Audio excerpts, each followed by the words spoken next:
Hooray for Frankenberry, the world's super sweet new cereal. Phooey! Here's the world's super sweet new cereal called Chocula. Oh, I've got berry-flavored sweeties for monstrous strawberry flavor. Well, I've got chocolate sweeties for monstrous chocolate flavor. Frankenberry. Called Chocula. Meow. Frankenberry. Called Chocula. The following is a presentation of ABC Sports. Join us this February for our exclusive coverage from Lake Placid, New York, when the world comes to America for the 1980 Winter Olympics. One doesn't think of Atlanta, Georgia as an ice skating capital, but it has been this week as big crowds have come to the Omni Arena for the 1980 U.S. Figure Skating Championships. With the Olympics still almost a month away, the pressure is already being felt. Here were Ty Babylonia and Randy Gardner, the U.S. and World Pairs champions, in the short program, the first of two phases of their competition. Ty, here, falling of a double flip. Not the sort of thing you'd expect from world champions, but this is an Olympic year and nerves are tight. Linda Fradiani is another world champion pointing for the Olympics. You might think that the national championship would be easy, a mere way station on the Olympic road. Not so. Again in the short program, Linda had that mishap, and watch for another one coming up, putting additional pressure on her for the 4-minute free-skating program that's yet to come and that we'll be seeing today. The pressure is on, and in figure skating, you're all alone in the spotlight. There's no place to hide. It should be an exciting afternoon. Both national titles and places on the United States Olympic team are at stake as we cover the pairs and ladies singles competition in the 1980 United States Figure Skating Championships. This was the scene 1 week ago. Kitzbühel, Austria. The Hahnenkamm downhill. A young, gutsy Canadian roaring to victory down perhaps alpine skiing's most dangerous course. Ken reads the name and aimed to remember in Lake Placid. He beat the best the Europeans had to offer, and he beat them on their own track. Today, the second of the Hahnenkamm events, the slalom. As in the downhill, the world's finest racers are here, including the incomparable Ingemar Stenmark and America's Phil Mayer. You'll see them today on Wide World of Sports. In the past dozen years, it has become an institution on Wide World of Sports. Every winter, the flamenco beat lures us south of the border to Acapulco, Mexico's Pacific playground, where the cultural traditions of Cortez's empire mingle with the modern Western penchant for long nights in the discos and breakfast on the beach.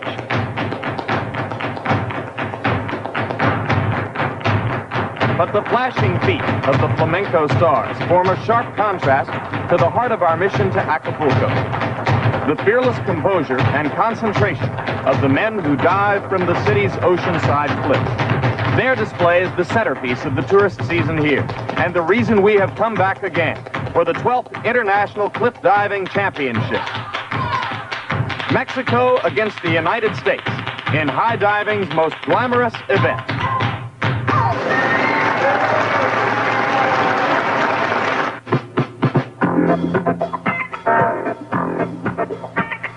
Also today on Wide World, an up-to-the-minute report on the proposed boycott of the Moscow Olympics.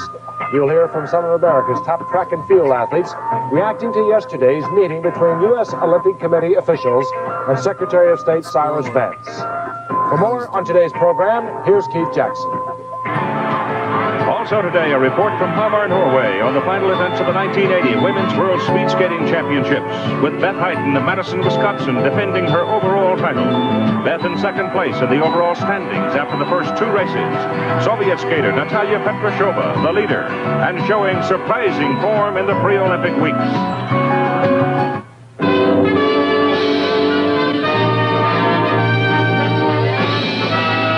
Spanning the globe to bring you the constant variety of sport, the thrill of victory, and the agony of defeat. The human drama of athletic competition.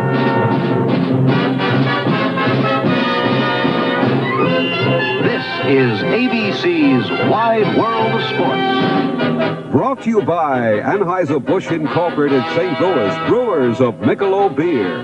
Weekends were made for Michelob. And by Firestone, makers of the 721 steel-belted radio. In 77 years, Firestone has never built a tire in which they've had more confidence.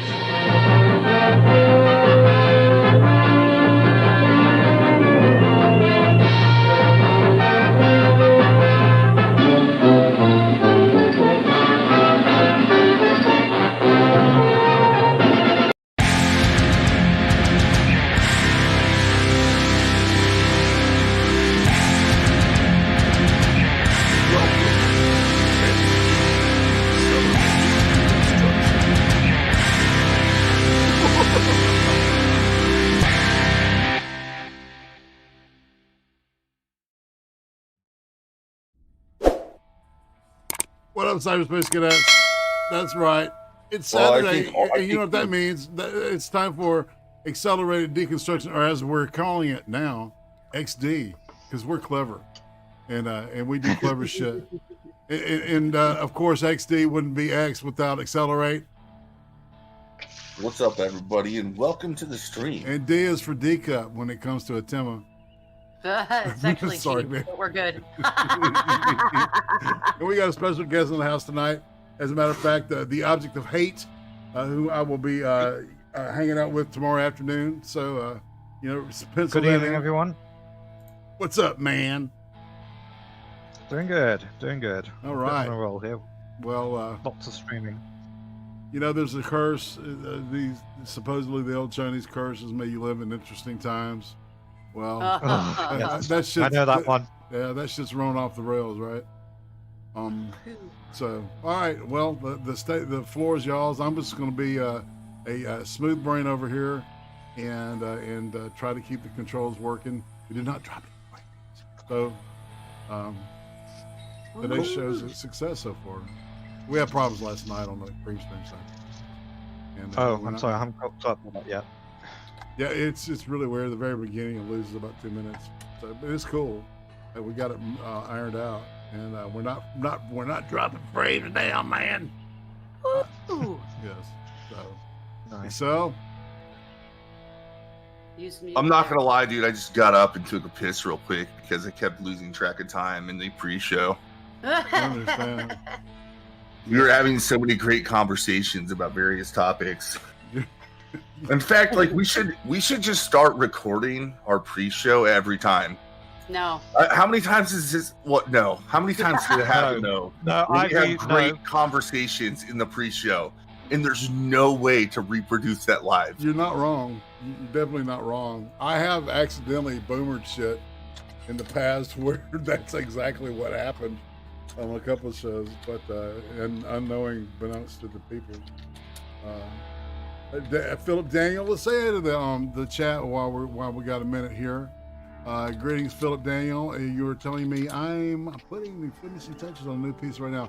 Fantastic, very surreal and apocalyptic. Man, just what I need. As a matter of fact, I'm going to start playing this game called The Shore. It's a Russian. It looks like it's Russian Cthulhu game. So, and I've spent a little bit of time earlier wandering around this island and picking up pieces of these bizarre sculptures and shit. Pretty cool. So, speaking of surreal, nerd. Apocalyptic, yes, exactly. I'm a nerd motherfucker. Say to Snugs McLeod and Leroy Majors. Leroy Majors, that's right. Oh, we can make him better. We can build him better. Dr. Functional, Hey Camel. Oh, hey Camel, hey baby. That's right. But Bloodletter, greetings. And if I haven't called your name or talked to you or said hey, I'm sorry, but we got to get going. So we're going. So Excel's got the thing. I'm just the facilitator of love here. And I want to make that love happen. Oh, well, you want me responsible for driving the stream from now on? Well, not from now on necessarily. I mean, just from this point on. There's a reason that I just decided to give you the stream. I was like, hey, I got this topic I like to talk about, and I hate streaming, so will you do it for me? And you're like, yeah, I will. I got you, bro. I kind of did it. That's how it all started. That's exactly how it started. And but all right, so we got the 2 minutes of hate we got in the background. The 2 minutes of hate, it seems fitting these days. All right, so what we're not going to do is bore you guys with more of the New York State academic curriculum that is just laden with critical theory nonsense. Dude, we got more copyrights off of that than I did off the last time I went to a hooker. Yeah, how? Like, what music were you playing? Sony. I know. What the fuck does Sony have to do with curriculum for New York State? Exactly. They're the it had to have been your background music, dude. They you always play a little. What? Yeah. Negative. It was not music. It was No, if you read it carefully, all right, let me read it to you because it's the word. Folks. It said, all right, let me pull up one, and this is what it says, all right, and tell me the operative word here, all right. Dear irate prostate, your video accelerated deconstruction. Only a racist would demonetize this. Great title. They're like may have had content that is owned or licensed by PEDL, but it's still available on YouTube. Some cases ads may appear next to it. You are still making money from this video. Click here to change your monetization setting. I didn't. This claim is not penalizing your account. Visit your copyright notice page for more details on the policy applied to your video. All right, that's number one. All right, it was 3, because it was like I got the sip of herpolades from this shit. Dear irate prostate, your video accelerated deconstruction. Only a racist would demonetize this. May have had content that is owned or licensed by APRA, CS, BCPMCCS, SACM, ECAD-CS, and SOCAN, but it's still available I don't on even YouTube. know what those fucking companies are. Listen. And in some cases, ads may appear next to it. It doesn't even tell me to demonetize my video. I may want to, right? So you explain to me why I even got this notice, because this is like, it may have content, it may not. By UMPG's publishing, Sony ATV publishing. I don't get it. It's about as good as the UFC was trying to strike us. Now I know we resolved and figured that out, but still. Yeah. Whatever. That was that French Mandelbrot artist, dude. Yeah. They didn't have, dick enough to email me and say, hey man, that's that shit you're using. My guess is like the only thing I think is those are the those outsourced companies that provide the materials to the school districts, saying like, how dare you expose to the country what we're trying to push on your kids? Right, Wait exactly. a minute. Australian Performing Rights Association? See? That's what I'm telling you, man. BLM matters. Fuck those people. It's amazing. And it's amazing how, like, it's really mostly only been targeted on this stream, the kind of notices you get. Oh, dude. Right? You don't see the same shit on the Creek stream. Yeah. You don't even see it. Like on Becca's stream, at least you understand where it came from, right? Like whoever the 20-year-old documentary holder that's never going to play it again decided that they're like, oh, that's our material. Let's monetize it. Right. Well, the fucked up thing about the Quebecois that made the copyright strike against you, irate, is that he has his shit put up on DeviantArt as public access. Yeah, see. Yeah, whatever. I don't care. That was a thing, and typical. I told you, I fixed it. Yeah, you lost.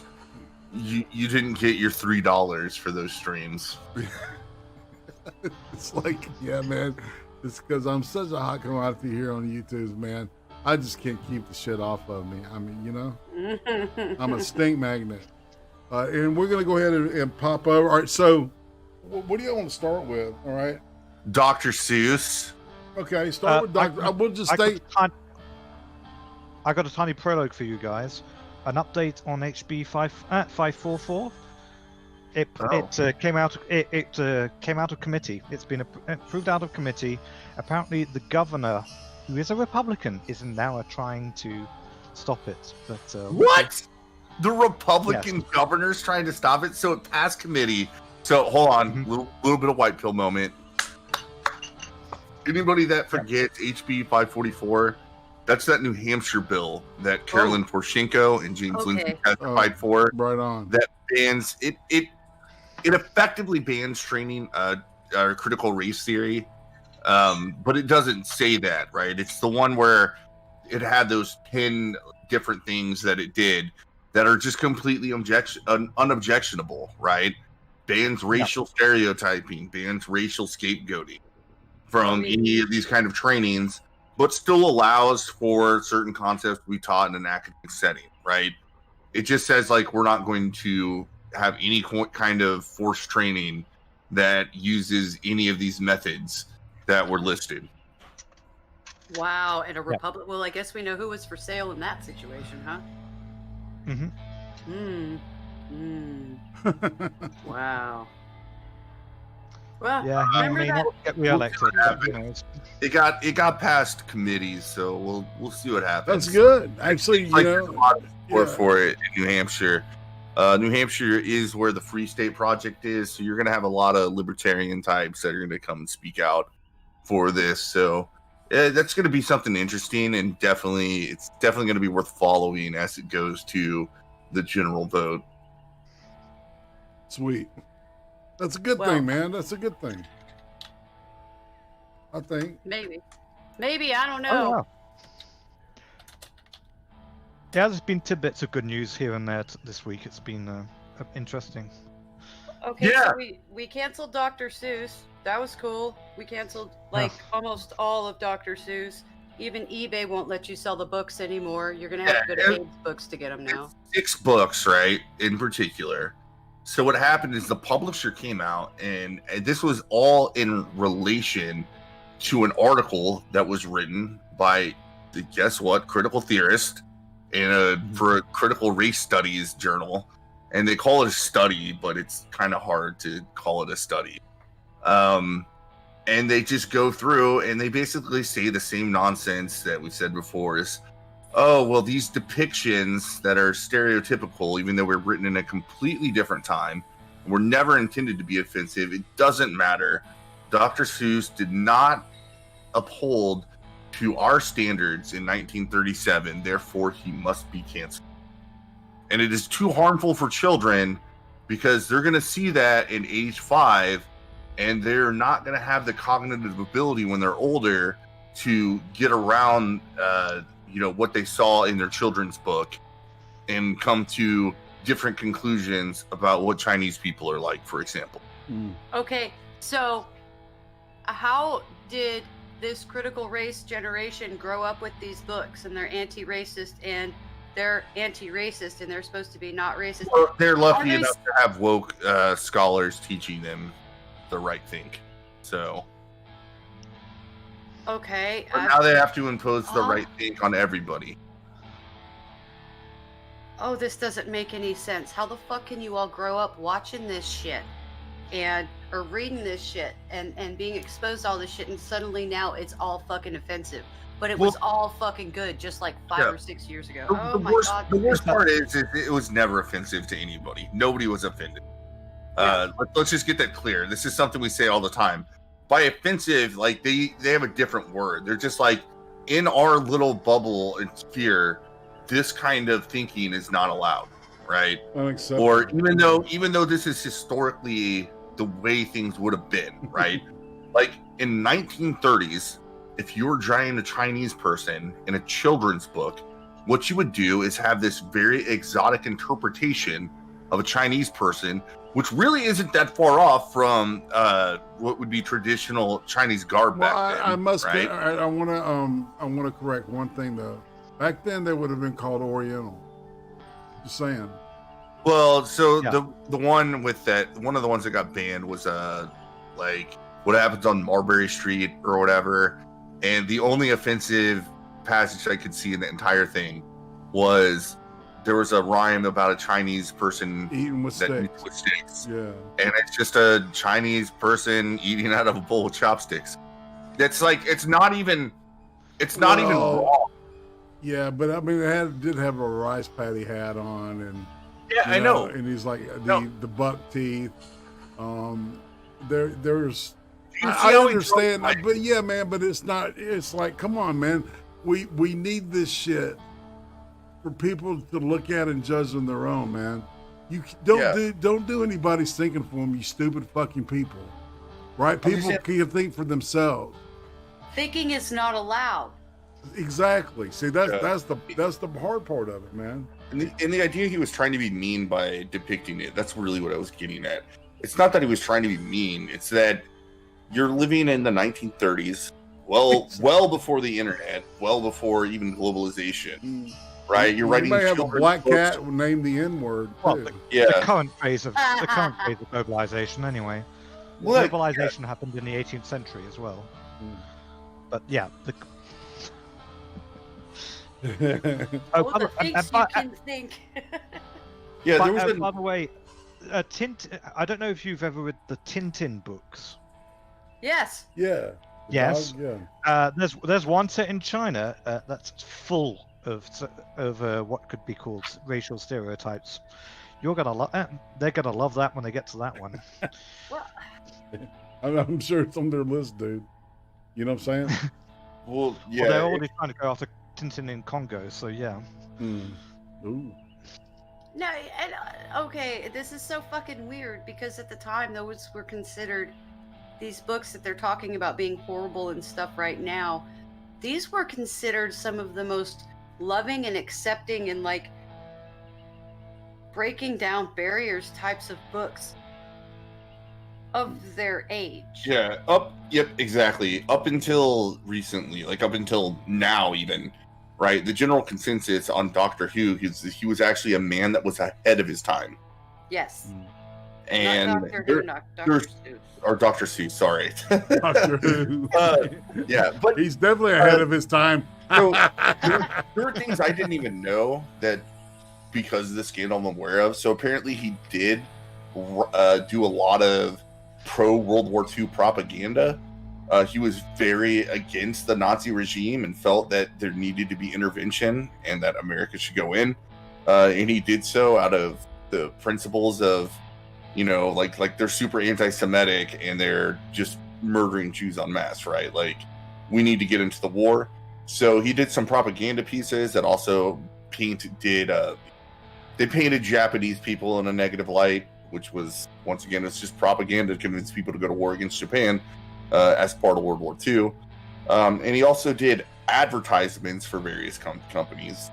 And if we looked at some of those advertisements and the depictions of like Native Americans, for example, like we probably would look at it from today's standard and be like, yeah, that's pretty racist. But nonetheless, he was just doing contract work for other people. And we're talking about the 1930s. Yeah. Yeah, it's like I kind of got a bunch of shit in a chat on a show because I pointed out that Walt Disney may not have been a Nazi, but he fucking hated Jews. Like, yeah. He hated Jews. Fucking hated them. And everybody's like, no, that's not true. And I'm like, oh yeah, I know, because my half-breed grandmother got turned down for a fucking job, and she was literally told she looked too Jewish to work for Walt Disney. We aren't Jewish. She's fucking Yaqui Apache, dude. Yeah, But it's that nose, girl. fucking A, man. I mean, she ended up being a pinup model during World War II, but you know, that's horrible. whatever.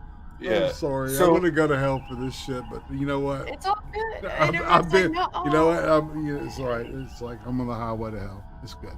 It's cool. It's fine. I'm pretty sure most of the great novels from the 1800s and early 1900s, they gotta go if this is our new standard. No shit, man. Anything written by a white man, at least. Okay, so when are we? Like, how far do you think they can go before people are gonna go? No, fuck you. Fuck you. All the way. Fuck you. Fuck you. This is my history. Yep. Man, Shakespeare, the correct answer. Man, racist.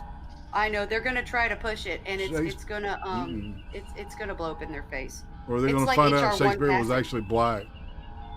He was a black man that ghost wrote for Shakespeare. Is that what they're saying? Not yet. I'm just putting it out there, you know. Dude, they removed Shakespeare. They removed Shakespeare. They're actually doing a black Superman, and we've had in the UK we have black women playing queens or princesses. Anne Boleyn, I saw that, man. Yeah, Anne Boleyn, exactly. Yeah. Yes. I mean, a dark African black lady playing Anne Boleyn in this BBC thing coming up. Oh, I'm so glad I don't pay attention to this shit. I've just kind of tuned it all out. Hey, well, there's been a push for the last like 5 or 6 years in England is to push this multi-ethnic, depiction of history. Going back and rewriting, like, the Roman occupation had a lot of Africans up there apparently now. Huh? In retrospect, I know. Sorry. It's basically Black Twitter has rewritten. They're listening to Black Twitter, and that's basically it. It doesn't come back to anything better. So anything they can, they represent as, oh yeah, black people were already there, when probably there weren't black people in the UK before the 1700s. So. Greatest thing black people ever gave us this numbers worth mentioning. They gave us jazz. Michael Hatfield just put something in the chat, and this was an interesting thing that actually happened to me this week. So, I lost most of my books, like about a year ago when my landlord air quote remediated my apartment for mold. The only religious texts I got back. Now I had one from each. I had the Torah. I have the Quran. I have a bunch of pagan books. I have a bunch of mythology books. I have a whole bunch of books on the religions of the world. The only ones that got destroyed were all of my Bibles and my Torah. All of my Bibles. I had like 6 different versions and a couple of them for the kids so they could understand, because I teach my kids all religions, and I really do like the values of Christianity in terms of keeping social cohesion going. So I ordered, there's a kids version. It's called the Jesus Storybook Bible, and it's really good for teaching kids grace and stuff like that I find important. And then I picked up a thin line or a slim line NIV Bible, leather bound. Whoever loaded my box threw my books on the ground before they put them in the fucking box. That's pretty clever. There's scrape marks and shit all over the outside of the package for the NIV Bible, and there's scrape marks, and there's like dents in the box that it's supposed to go in. And then there's the Jesus Storybook Bible has all kinds of scratches on the back. So whoever picked it up and put it in the box, they threw it on the ground, and there's a shoe print image on the top of the Jesus Storybook Bible. You just can't hire the right staff anymore. It's impossible. Isn't that interesting? Isn't that interesting? There's a lot of bigotry going on. I'm pretty sure we got put on a list this past week. We've purchased some stuff that's probably put us on lists, but that's fine. Whatever. It's not like I'm a stranger to their lists at the government. Yeah, like I bought a Adam Smith book on economics. Was it capitalism? Yeah, that probably put me on the list. Yeah, there's all kinds of shit you buy, like fucking buying a copy of Atlas Shrugged to put you on the list these days. Oh yeah, easily. You know, God forbid we ever like recognize the fact that the only book that outsells Atlas Shrugged is the Bible. But you know, hey, whatever. I agree, Ryan. I'm not a particularly like super religious person either. But you know, if I want to be able to teach my kids some shit, you got to teach them the ethics and stuff of all the different religions, so that and philosophies, so that they can create their own world philosophy. And it really pisses me off when people try to deny them that ability. Very related. Do you guys know who David Silverman is? Sounds familiar. He's the president of American Atheist, and used to be, and was always behind like those billboards in New York that said you can be good without God, and just all sorts of things, like, you know, publicly making fun of religion and promoting atheism. Well, he got basically Me Too'd, right? And he went to CPAC this year. And it was really interesting because he goes to CPAC and he's with a new group called Atheists for Liberty. And he's just like, this is not the CPAC of 10 years ago. People are coming and talking to us. We're having good conversations. They're welcoming us.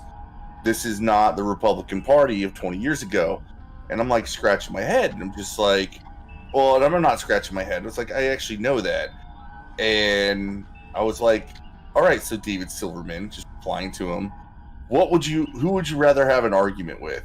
A Christian apologist or some woke person? And he's like, I'll be friends with 100 nice Christians before I'm a friend with a single woke person. Yeah.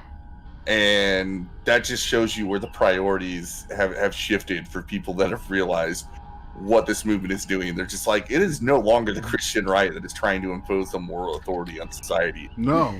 That is objectionable. Right. It is most definitely the woke and the former founder of American Atheists thinking that way, saying like, I'm more than happy to be friends with these Christian apologists.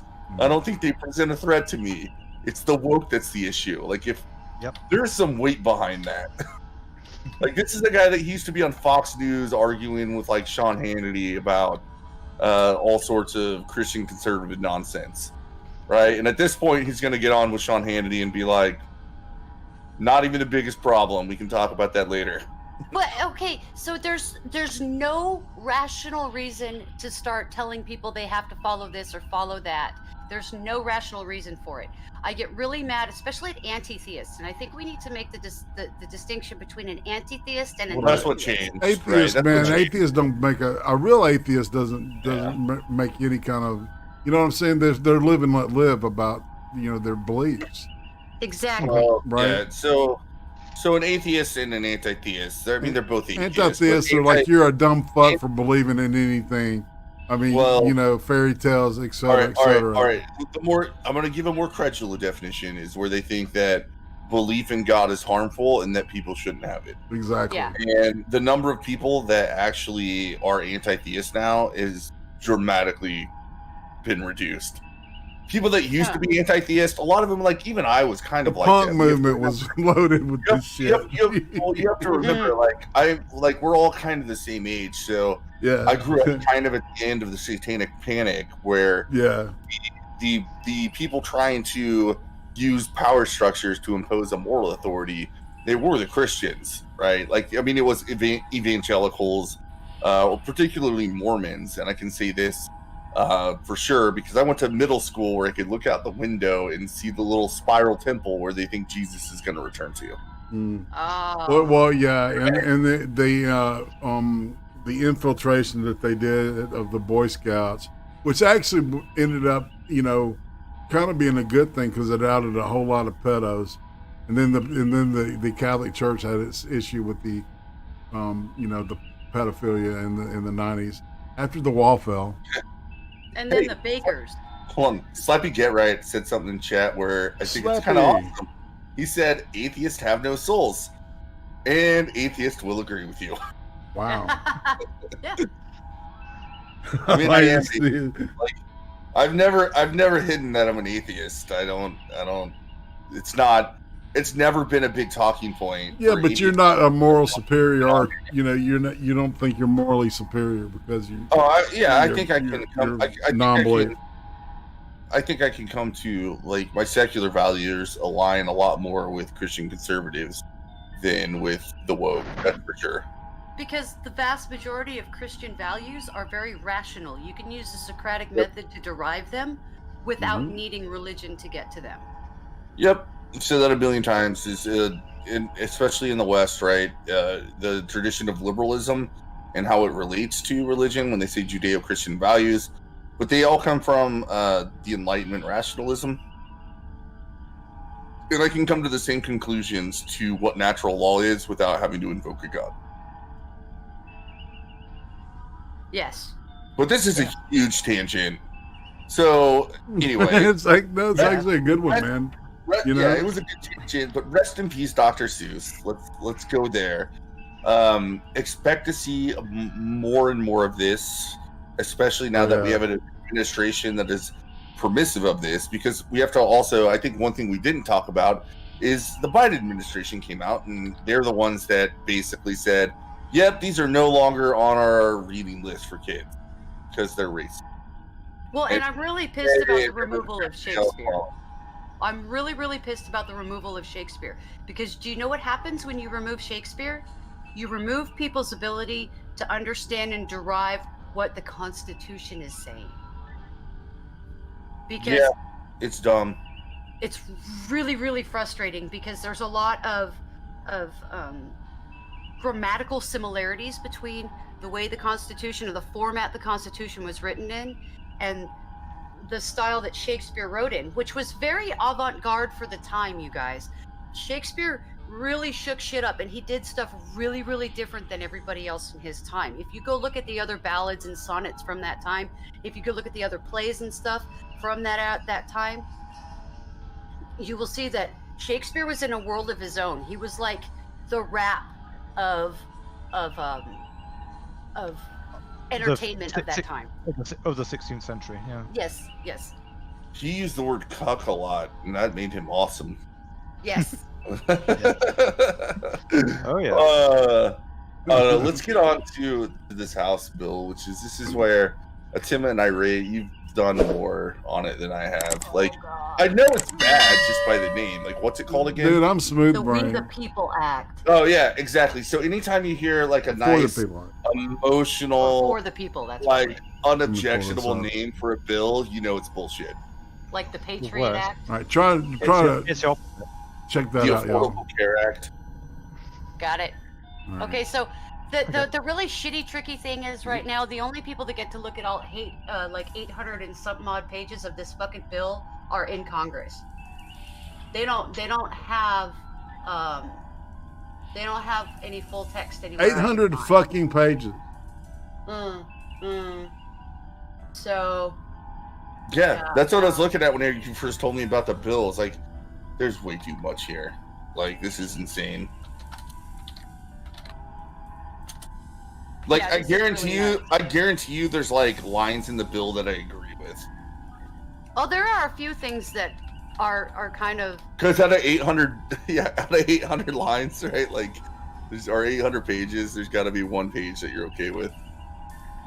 Maybe.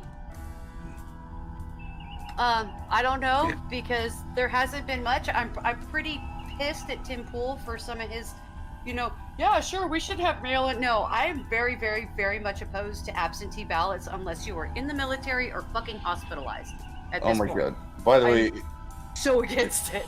In the chat, the chat post of the day goes to Dr. Functional. When Atima flexes about books, I get excited. Okay, I'll remember that one. I don't know. I'm I'm not a touching that bibliophile. with a 10-foot pole, man.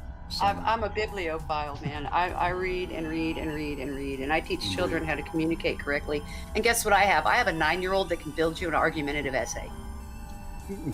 Congratulations. So. By the way, Dr. Functional, it's cool to get excited when Atima starts flexing. Just make sure Carl's not around. Oh, he'll be all right with it. He'll sit back and giggle. Right. He actually sits back and giggles when I have to argue with the kids about points in books they don't like. Because then I go make them pick up another book. I'm one of those jerks as a parent. But... HR 1, its original purpose is to rewrite the electoral laws of the United States, correct? It's trying to uniformize also the election laws of every state. Which is completely against everything that has been done for the last 200 and almost 50 years. So. Yeah. Ironically, it does have constitutional back. Well, ironically is the wrong word. Amazingly, they might have the constitutional authority to do this. But sort of. Well, look, it's one of those things where there's all they need. There's certainly a plausible argument for it, right? So the idea that the federal government can take over the rules for the election stems from Section 4, where it says the time, place, manner, and holdings of elections for senators and representatives shall be prescribed in each state by the legislature thereof, semicolon. But the Congress may at any time, by law, make or alter such regulations. Okay. But they still have to operate within the confines of the 10th Amendment. I think there is a lot to be said there, and I think it's one of those things where you would have to go back to the Federalist Paper writings to really understand this. One thing I was pointing out before stream is that we are conditioned to think regulation means like rules and restrictions, but that's not what it meant originally. It always meant to keep regular, right? It wasn't that you could arbitrarily put rules and restrictions on things. It's that you could pass laws that would promote something, right? for instance, the interstate commerce clause, like the idea that they can regulate interstate commerce. The point of that is states couldn't put tariffs against other states, and if they did, well, I mean, states could potentially, but if they did, then Congress could pass regulations to keep it regular by not allowing states to do that, therefore creating a healthier environment for trade. Right? It's like people say they have a well-regulated diet. Right? It's regular.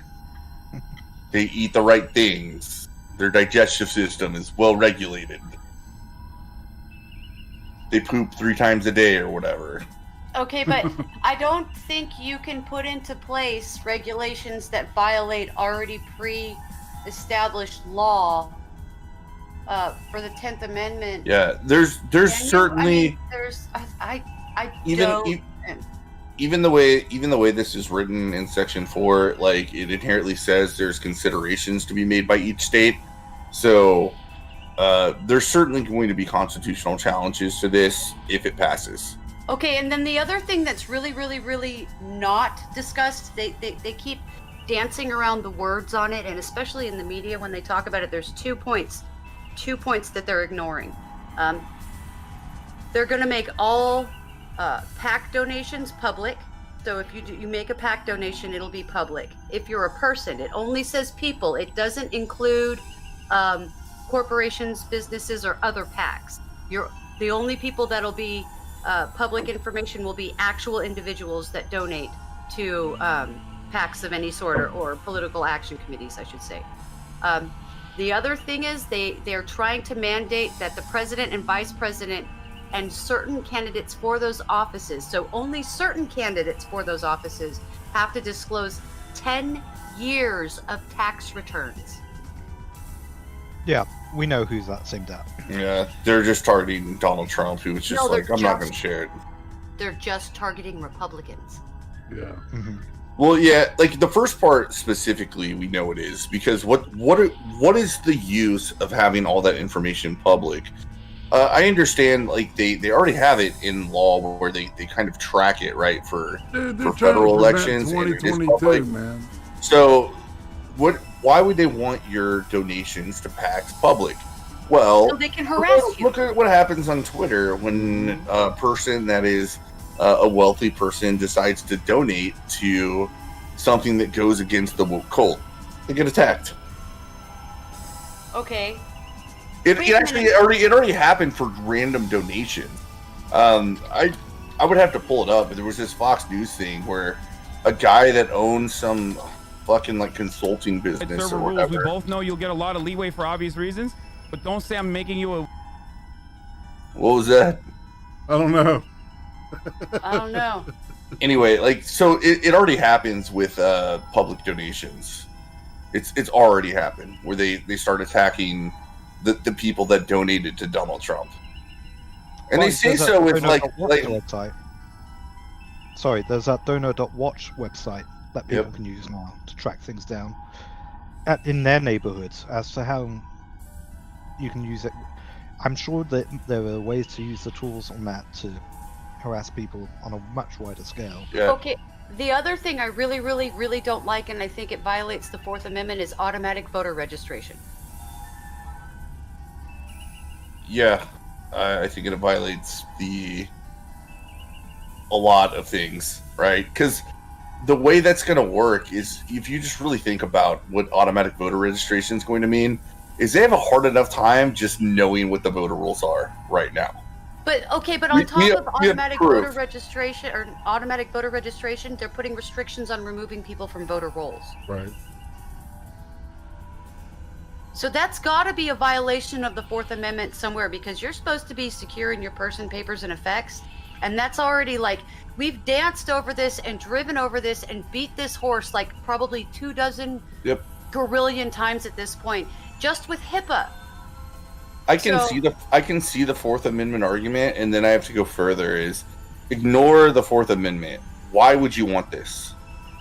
So right? Because all that could happen, all that could possibly happen, is that people that aren't eligible to vote get registered accidentally. And then you combine that with what they say with a universal mail-in ballots, then you're saying people that can't vote are also automatically going to be registered and get a ballot. And then combine that with this other thing that I read in the law, where if somebody that is not of legal voting status, include illegal immigrants, end up voting because of this, they cannot be punished. Wait, That's in this bill. Voter fraud, you can't be punished for voter fraud now? Well, so it wouldn't necessarily be fraud, but certain forms of vote. Yeah, like I mean, I guess so. Like, right, it's an illegal vote. I think fraud's the wrong word. But here's the situation: you are automatically registered, but you're actually not eligible to vote. You get a ballot automatically because of universal mail-in ballots. You fill in that ballot and you send it in. It is found out that you are not eligible to vote, but you sent it in. In this bill, it protects you from any kind of prosecution for sending in a ballot, even though you are not eligible. Yeah, so you're allowed to. They just made it not against the law to stuff ballots. Is that what I heard? That's going to be the ultimate effect, and that's the problem that a lot of people had with the election, in my opinion, because I can't state this as fact. But I think with the mail-in ballots, the biggest issue that a lot of people had is, if you look at the numbers, you're almost certain that like a lot of ballots were filled out fraudulently. And it's easier to do when you just have all these ballots that are being automatically registered, sent out, allowed to be accepted by mail, no standards of like, requesting it with like some sort of ID or signature matching. What you get is it's not that hard to do, right? You just get this area that's heavily dense, right? Usually in democratic cities, where you have all these ballots floating around, and you do a Tennessee where ballot harvesting is like, hey, just fill this out for this candidate, give you money, or like, I don't care if you were illegally HUD, just fill it out. You don't have to sign it; doesn't matter. They'll take it. No tracking whatsoever, matching the ballot to the actual person and deciding if the actual person is allowed to vote.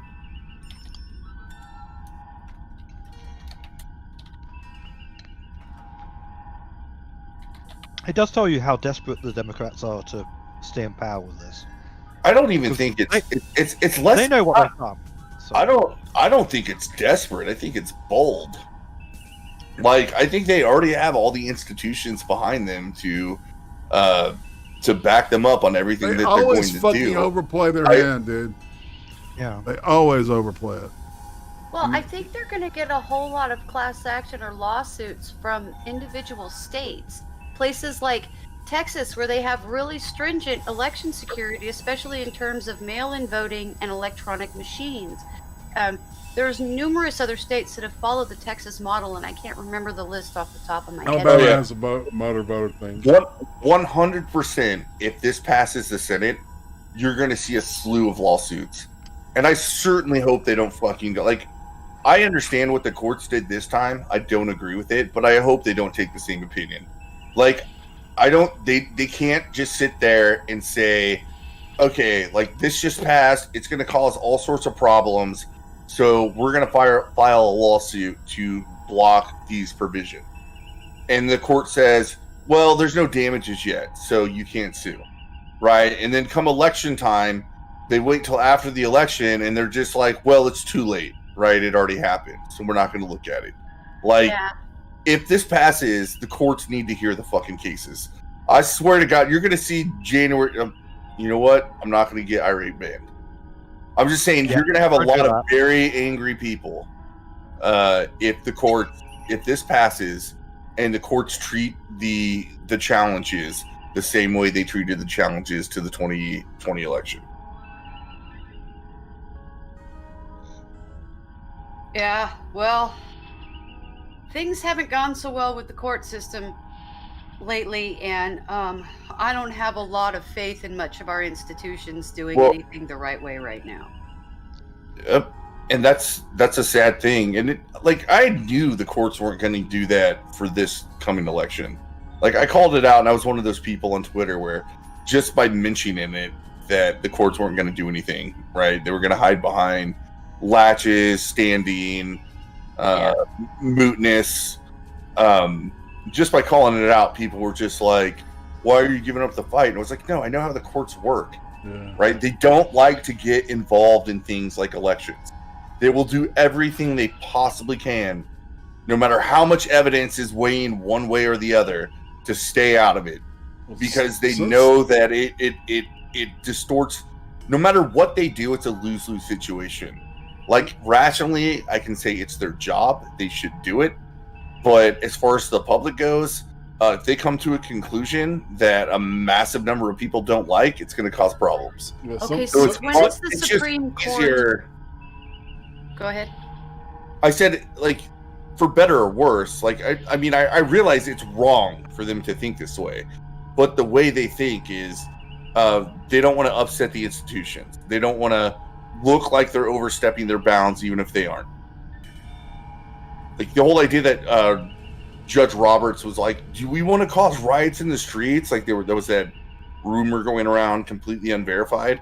Yeah. I believe it. I believe that was part of their conversation, right? Yeah, that they knew that if they heard these cases, they would have to come to a certain conclusion that would be very unpopular to at least half the population. And they're just like, we're not going to do it. We're not going to come to the conclusion.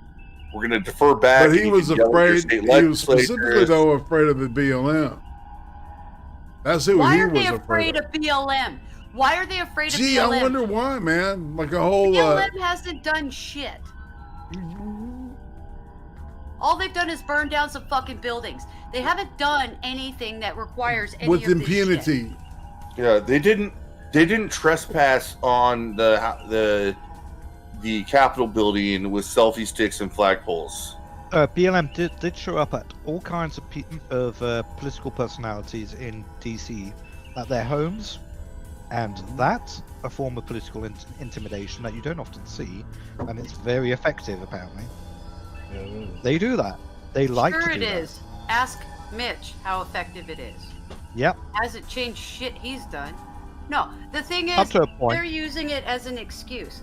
If you look at the reality, the money that BLM didn't use went straight back into Act Blue, which goes straight to the DNC. So if you look at it, all they're doing is using the outrage to make more money and acquire more power. It was never about being afraid of these people. It was about milking them and bleeding them dry for every fucking penny and not caring. It's really despicable. Well, that, of course, the whole point was a massive fundraising exercise in the summer for the and it all went to Act Blue. We know that. I mean, the point is, BLM themselves reported they only made 90 million. That means several $1 billion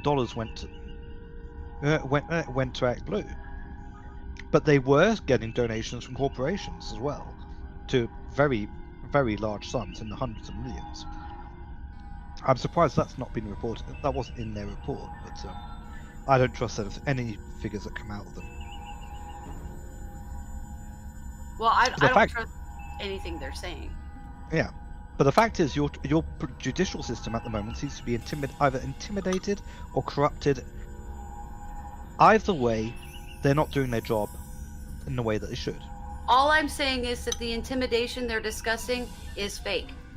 It's fake intimidation, because if they were actually afraid of things, Oklahoma City bombing would have had a larger effect on government if they were actually afraid.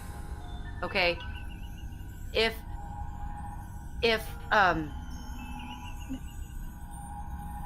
it's all bullshit is what I'm saying. It's all smoke and mirrors.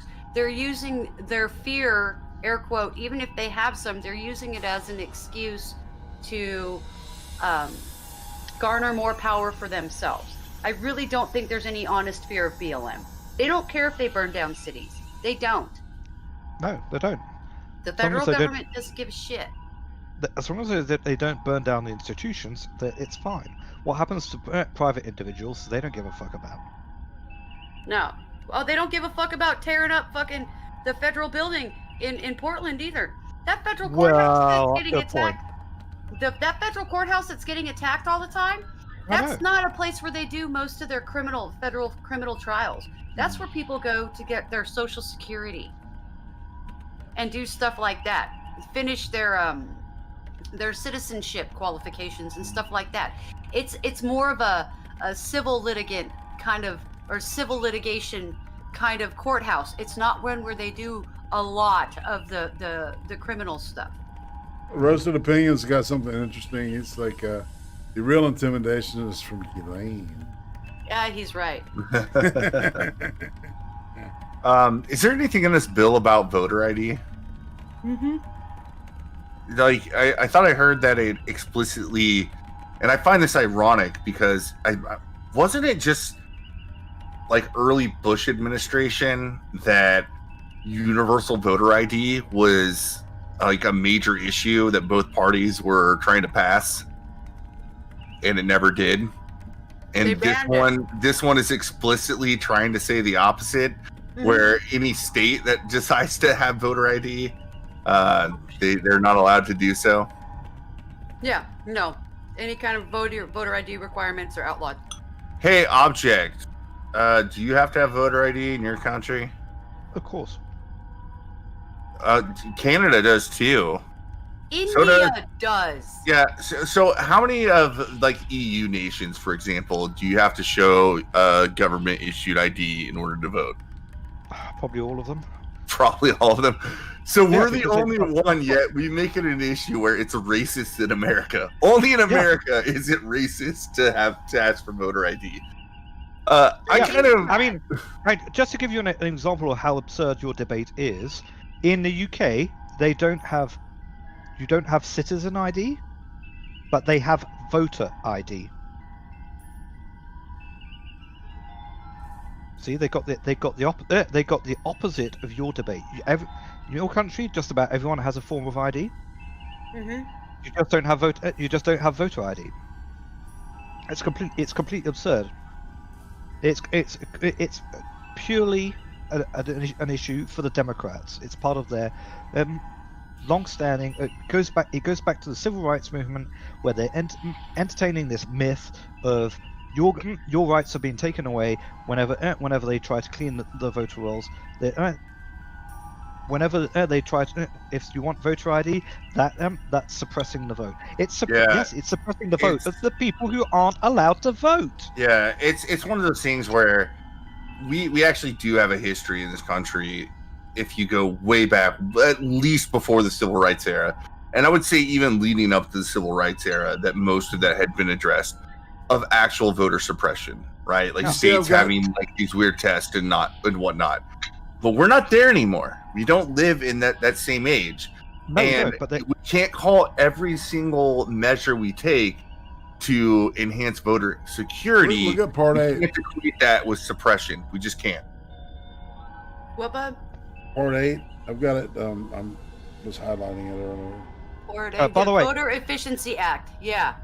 Yeah. By the way, I voted today because we're voting in Switzerland.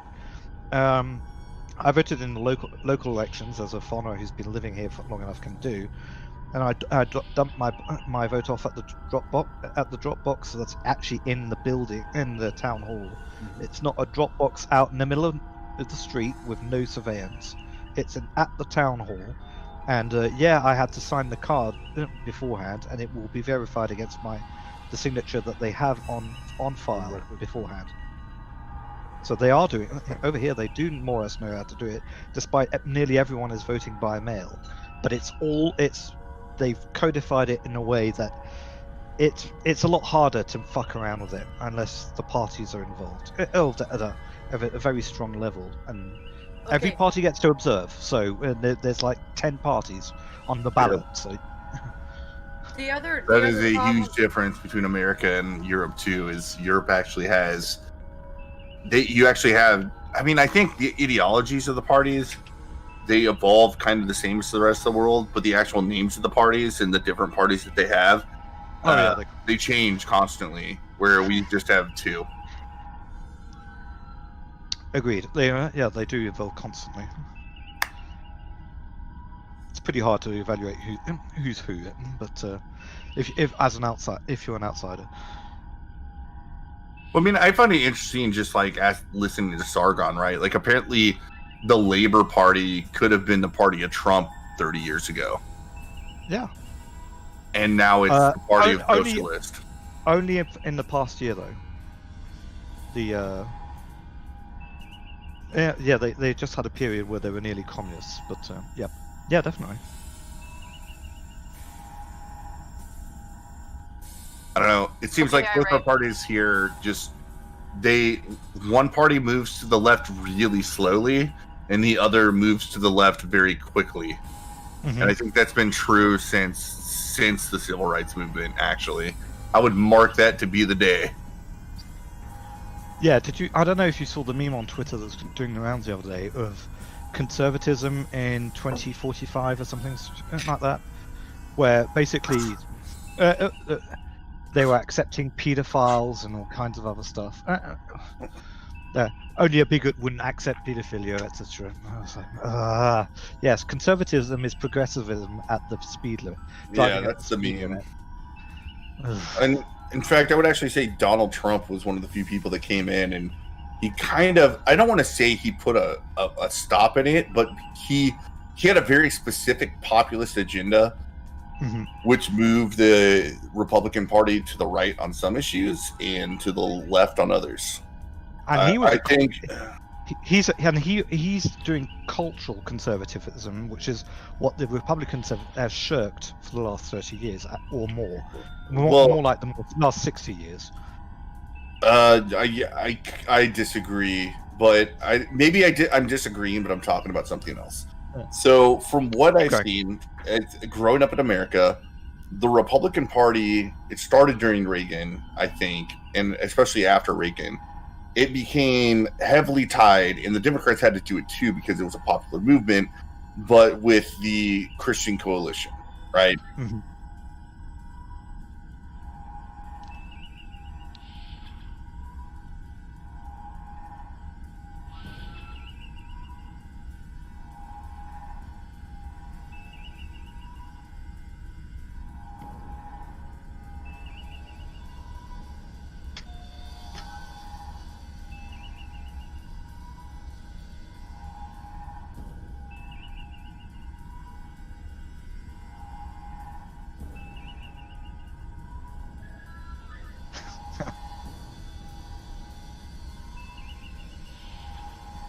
Sounds like the Southern strategy worked in your state.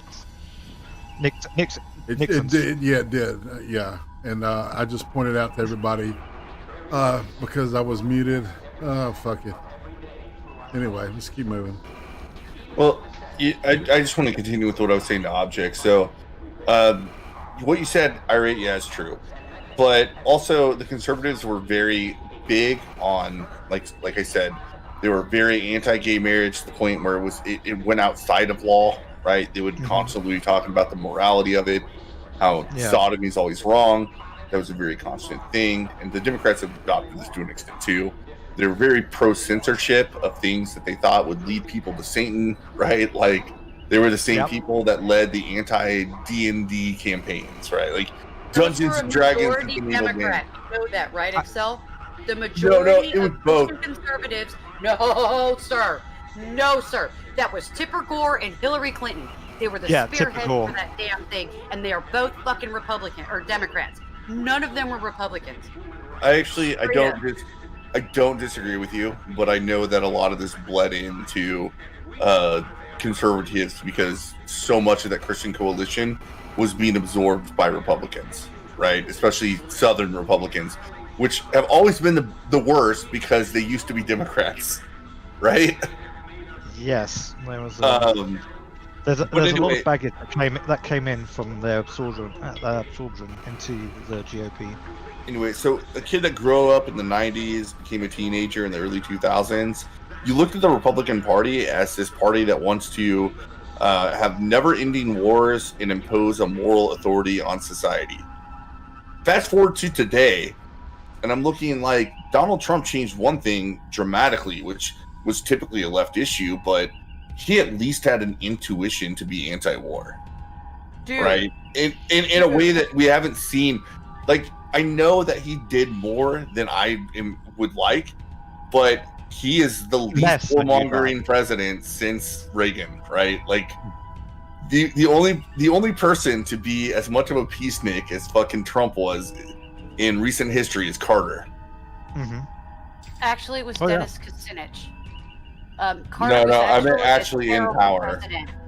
Carter claimed he was trying to do things to be anti-war, but he wasn't. If you want to know where the strongest anti-war sentiment came from, even during the Reagan administration, you got to go to the anti-government right, which is a thing that has always existed. What you're doing is you're highlighting the neocon movement. Now, the neocon movement was wildly unpopular with the majority of Republicans that were not part of the neocon movement.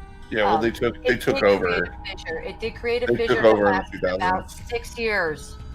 Took about 6 years for people to realize how awful the neocon movement was, and that was with Bush Sr. And when Bush Jr. came in, everybody was very suspect of what he did until 9/11.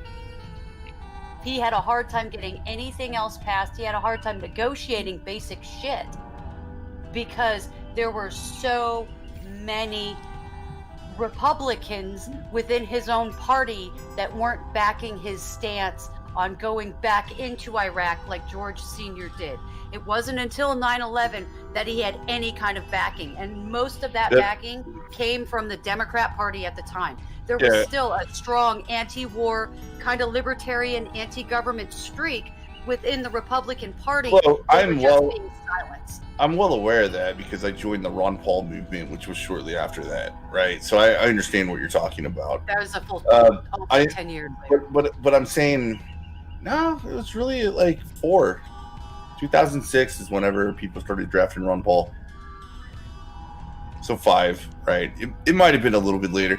Nonetheless, what I'm trying to get at is like, I'm trying to say, like, you understand, like, growing up, like, these things that I'm saying are like in generalizations, even if they don't match up to the specifics, were the sentiment of the time. But now we're in a totally different time where Donald Trump doesn't give a fuck about gay marriage. He really didn't really give a fuck about abortion, to be honest. Like, he placated to it. He's just like, whatever, like, let's keep it to what it is, which are these social issues. No. I disagree completely on that. He tacked significantly to the right on abortion. He is the strongest pro-life president I've ever seen. He including Reagan. Really? Yeah. But yeah. Maybe his presidency was just so covered up with other issues, He defunded Planned Parenthood. He showed up at the. He gave speeches at the March for Life. He did. He made sure that funding, the Hatch Act, that prevents funding for abortions abroad. He made sure that came back in immediately when he took office. He did everything he could. All right. You're right. I'm owned there, right? Like, yeah. Okay, sure he was. Maybe it's more of like the sentiment of what was happening is what I'm thinking of what was going on during Trump's presidency and what people were asking about. Because really, Trump just focused on some very basic things that are fundamental to our economy, right? Like, let's let capitalism work. I'm going to cut down as many regulations, lower taxes as much as possible. But put in tariffs where countries are raping. Yep, that's something that used to be a left-wing position, right? Used to be a very left-wing position. But he's just like, sometimes protectionism makes sense. If it's not mutually beneficial, we gotta deal with it. Yeah, because under the neocons and the neoliberals, tariffs were verboten. That's just a practice that you're not allowed to. That's a tool that you're not allowed to use in the box. A lot, and like, I even understand, like, a lot of libertarians are like, why are you doing this? And they don't understand the difference between, like, this idea of free trade between, like, peaceful free trade between countries. That's completely fine unless one country basically is enslaving people to do all the production. Yeah. Right? Like, between free peoples, trade is China? good. Between not free peoples and free peoples, trade is bad. Because China and a whole bunch of others are, right? Yeah, China is the big one, right? But they weren't until the 90s. Before that, it was the Middle East. Yeah, but the 90s is when the neocons and the neoliberals showed up, right? No, that's the 80s, my friend. Yeah, but when they really took power was when I could place it at the 94 election. You got to go look at. Okay, so you had Reagan, who went from 80 to 88, and then his follow-up was Bush Sr. Now, Bush Sr. was the one that started the Gulf War, and the Gulf War started in what, 90, 91? Somewhere around there. Around the 17th of January, 1991, as I remember. Okay, yeah, I knew it was like right around 90, 91. So, no, the first neocon came into office. I was properly shocked when he won a second term. As a kid, I was properly shocked because I was so disgusted with watching the bombing and the attacks in Iraq. I still, to this day, really disagree with going in. Then you look back and you think about John Kerry, and you're just like, it wouldn't have been much different. Right? We got Obama, and Obama just continued the same foreign policy. Yeah, it wouldn't have been any different. But there's a lot of us that, in that time, we realized that there was no such thing as an anti-war right or left. We realized that anti-war was stuck in the middle with no voice. And that started in the early 90s. Or being stuck on either end and no voice. Well, that's what I mean. Like, all of the anti-war people got stuffed into the middle because they were shoved out of everywhere else. Yeah. So. Like the Steelers' Will song. Stuck in the middle with you. That's right.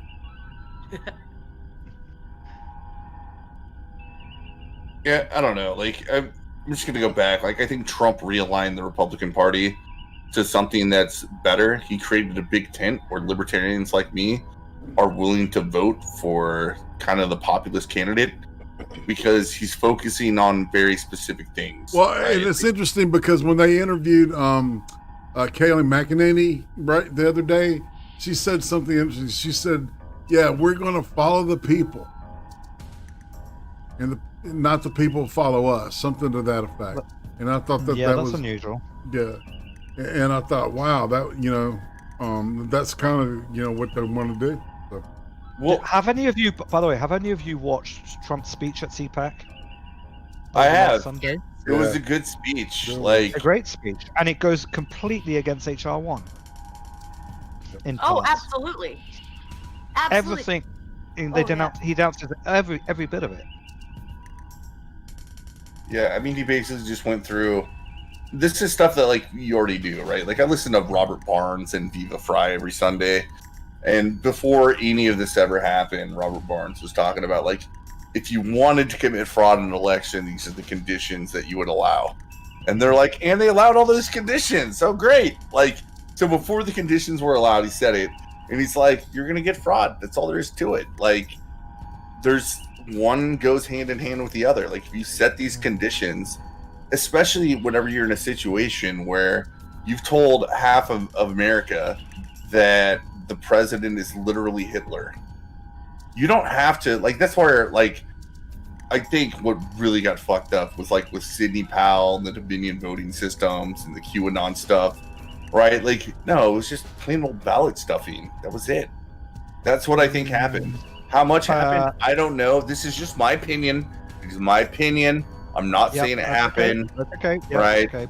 So that we don't get banned from YouTube. Opinions are like buttholes. Everybody's got one. So go ahead.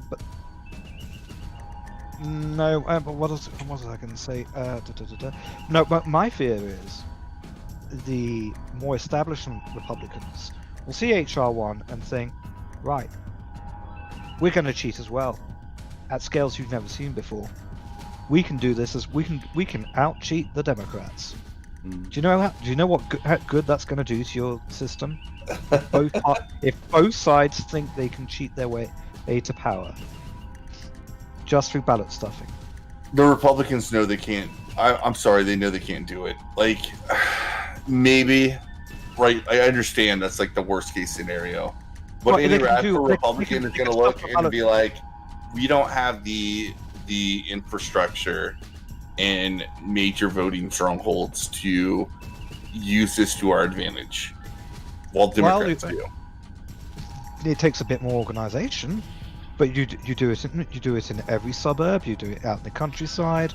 Yeah, you don't own any of the cities, but there are plenty of not huge population density areas, but you can still do this. You're going to see 105, 110% voter turnout. And guess who won? The GOP.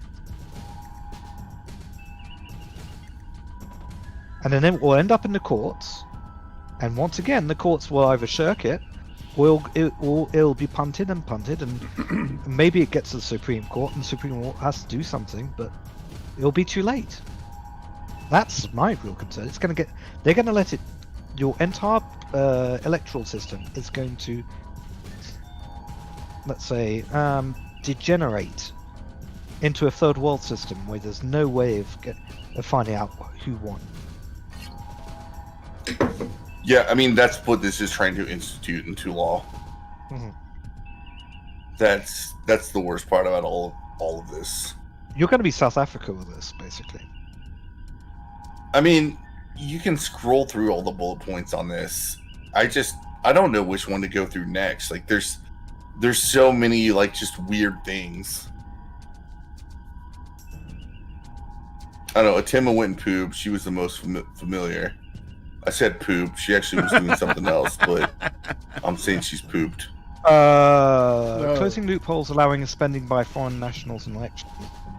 Yeah. That section 4101 might be interesting. Because, of course, you have the other aspect of your system is you've got 20 to 30 million illegal immigrants in it who sometimes vote. I mean, that is another thing that, like, boggles my mind. So I know while you were in the EU, right, people could just go from country to country whenever they wanted, but nonetheless, like, you guys were very scrupulous in your elections to make sure that the Romanian that was just there because they were an EU member was not voting in your elections. Correct, yeah. They never knocked down any of the barriers on that. And we have people on the further left of the Democratic side saying in no uncertain terms that if it doesn't matter their immigration status, if they're living here, they should be able to vote. In fact, in California state and city elections, they allow that. Yeah, I mean, in Switzerland, the Green Party is pushing for this at the federal level. They're saying anyone who's resident should be able to vote, which I disagree with.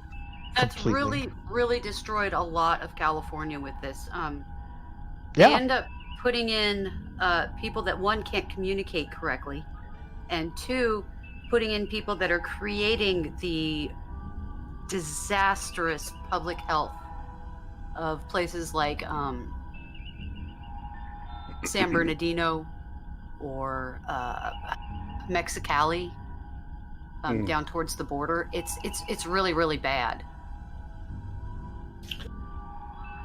It also fucks up the entire idea of what it means to be a nation state, right? Like, the idea of nation states is probably a good one. In fact, I think we have some countries that are just too big. But the idea is that, like, people are, like, especially in liberal democracies, which means you have some sort of constitution. And what that constitution says is there are aspects where democracy is not on the table. Yeah. But there is another issue I have with yours, because your illegal immigrants are 95% Latino, and most of you can't speak Spanish, so no one's paying attention to what's happening in Latino media in the US. We don't know what the messages are going out to people who are who are being told what to vote. There's been a whole lot of one true race is Latino statements. I don't speak Spanish very well. Yeah, it's La Raza kind of things. I don't speak Spanish very well, but I understand it really well growing up in California, actually growing up in the central coast of California. I actually can even understand a little bit of Oaxacan. But I can't speak it to save my life. I'm bad at that. But it's really created, I hate to call them this, but they're cultural dead zones, where these people, like, the schools are falling apart. The roads don't work. You'll have water not work for several days at a time. It's really bad, and it's not even Mexicans that are doing it. They aren't even shipping in Mexicans for the most part anymore. It's mostly Central Americans that have less education than the average Mexican. Yeah, even in Mexico, one of the biggest problems is that the drug cartels have way too much influence, even politically. Well, that's because they don't have enough of a workforce, because Mexico's exported. They've exported all their low-wage, poor people to America, and now Mexico has a labor shortage in their country. Yeah, hot opinion. The American government and the Mexican government agrees that the drug cartels are terrorist organizations, and we use our military to snuff out the drug cartels. Well, we tried doing that in the late 80s. We tried. That kind of started in the late 80s, and then it got shut down. I don't think we did it the same way we would treat, like, Al-Qaeda. No. No. I'm not, look, it would be messy, because what these drug cartels do is they live in these cities where everybody is part of the narco economy. Right? Even your plumbers are. Yeah, because they're part of the informal economy anyway. Because not everything is done legally in Mexico. Most of it is just in the gray area. Yeah, I don't know. It's so hard to deal with, especially with the war on drugs going on, which is that's a big thing that I've been seeing for fucking ever. Like, the best thing you could do for black people in America is end the war on drugs. Start treating it like a public health crisis. I totally concur. Well, at this point, the harm reduction model is like, the only one that's making any sense. Look, dude, Irate, you've been in the same position I am, dude. I'm 36 years old. I haven't done drugs for 6 years now, 5 years now, like anything hard. But if I wanted them, how long would it take for me to get it? I mean, I'd have it tonight, whatever I want. Right. Maybe not whatever I want. I might have to settle on something else, but I could get drugs. So the war on drugs is obviously a failure. If somebody that doesn't even want drugs can go find drugs anytime they want. Right. And I bet you could too. Like, I bet you have enough contacts in your past. There's somebody that could get you something. I got contacts now, though. I could go back to Texas and get whatever I Send want. Send a text, man, and it'll be at my door. Is it like that over there where you are, Object? Yes. Unfortunately, I could just walk down the street for 2 minutes, and there'll be a West African illegal immigrant or possible refugee who will be there to sell me cocaine and possibly ecstasy. We have a big problem with that. I'm going to be real honest. It's always suburban white kids here. Yeah. Like, I know their suppliers are coming from, like, Mexicans, right? But the people that are actually selling it are suburban white kids. You see, when you hear about all these illegal immigrants who are coming through over the who are drowning in the Mediterranean, every time I hear about drownings, I'm thinking, oh, good. Well, that's 50 less dealers who are going to end up in my town. Mm-hmm.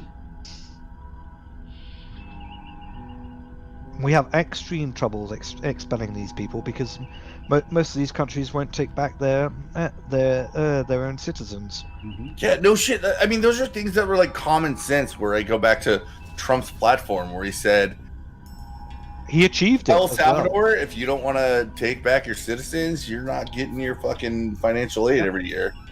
Yep, and it worked. And what was one of the first things Biden did? He removed that. Yep. And what and we now have and we have caravans coming back to the border. Yep. Mm-hmm. COVID positive minors being released into the public with no adults. There's a great idea. Yeah, really. Talk about your super spreader, Ben. Fuck, dude. Well, the really weird thing is they have all these minors that tested positive, but kids are not a vector for infection. It's really, really weird. Really, really weird. the test kind of suck too. Yeah, well, Actually, if it's the Chinese version, then so I just want to say, I got a super base doctor, like he's super pro-Trump. Guess what I don't have to do when I go to my doctor's office? Get a swab. Wear a mask. God, wear them up. He doesn't give a shit. He's just like, you check in if you're not sick. He doesn't care, right? He'd already had it, and his wife already had it. And also, he's been like a big, like trying to influence state policy with the mask thing because he is a trained doctor. And what he says about masks, this is incredibly important, right? So he understands completely the theoretical usage of masks is true. The problem is that most people that wear masks, they're reusing them. They are putting their hands above their face, which means germs drop down to their face. They're touching their face, and it is actually not an effective method to stop the spread. Well, and not to mention, it really harms kids. You're breathing in the bacteria that you're supposed to be expelling. You're rebreathing it. and I don't care what they say about air not being able to freely flow and all that shit. That's bullshit. It's bullshit. Their own studies show it's wrong. But Well, this and is there's bad. I'm sorry, but there's no clear definition of what a mask is. Are we talking about cloth masks? Are we talking about these medical ones that you're meant to ditch after an hour of use? As soon as they become damp, or moist, they must be changed.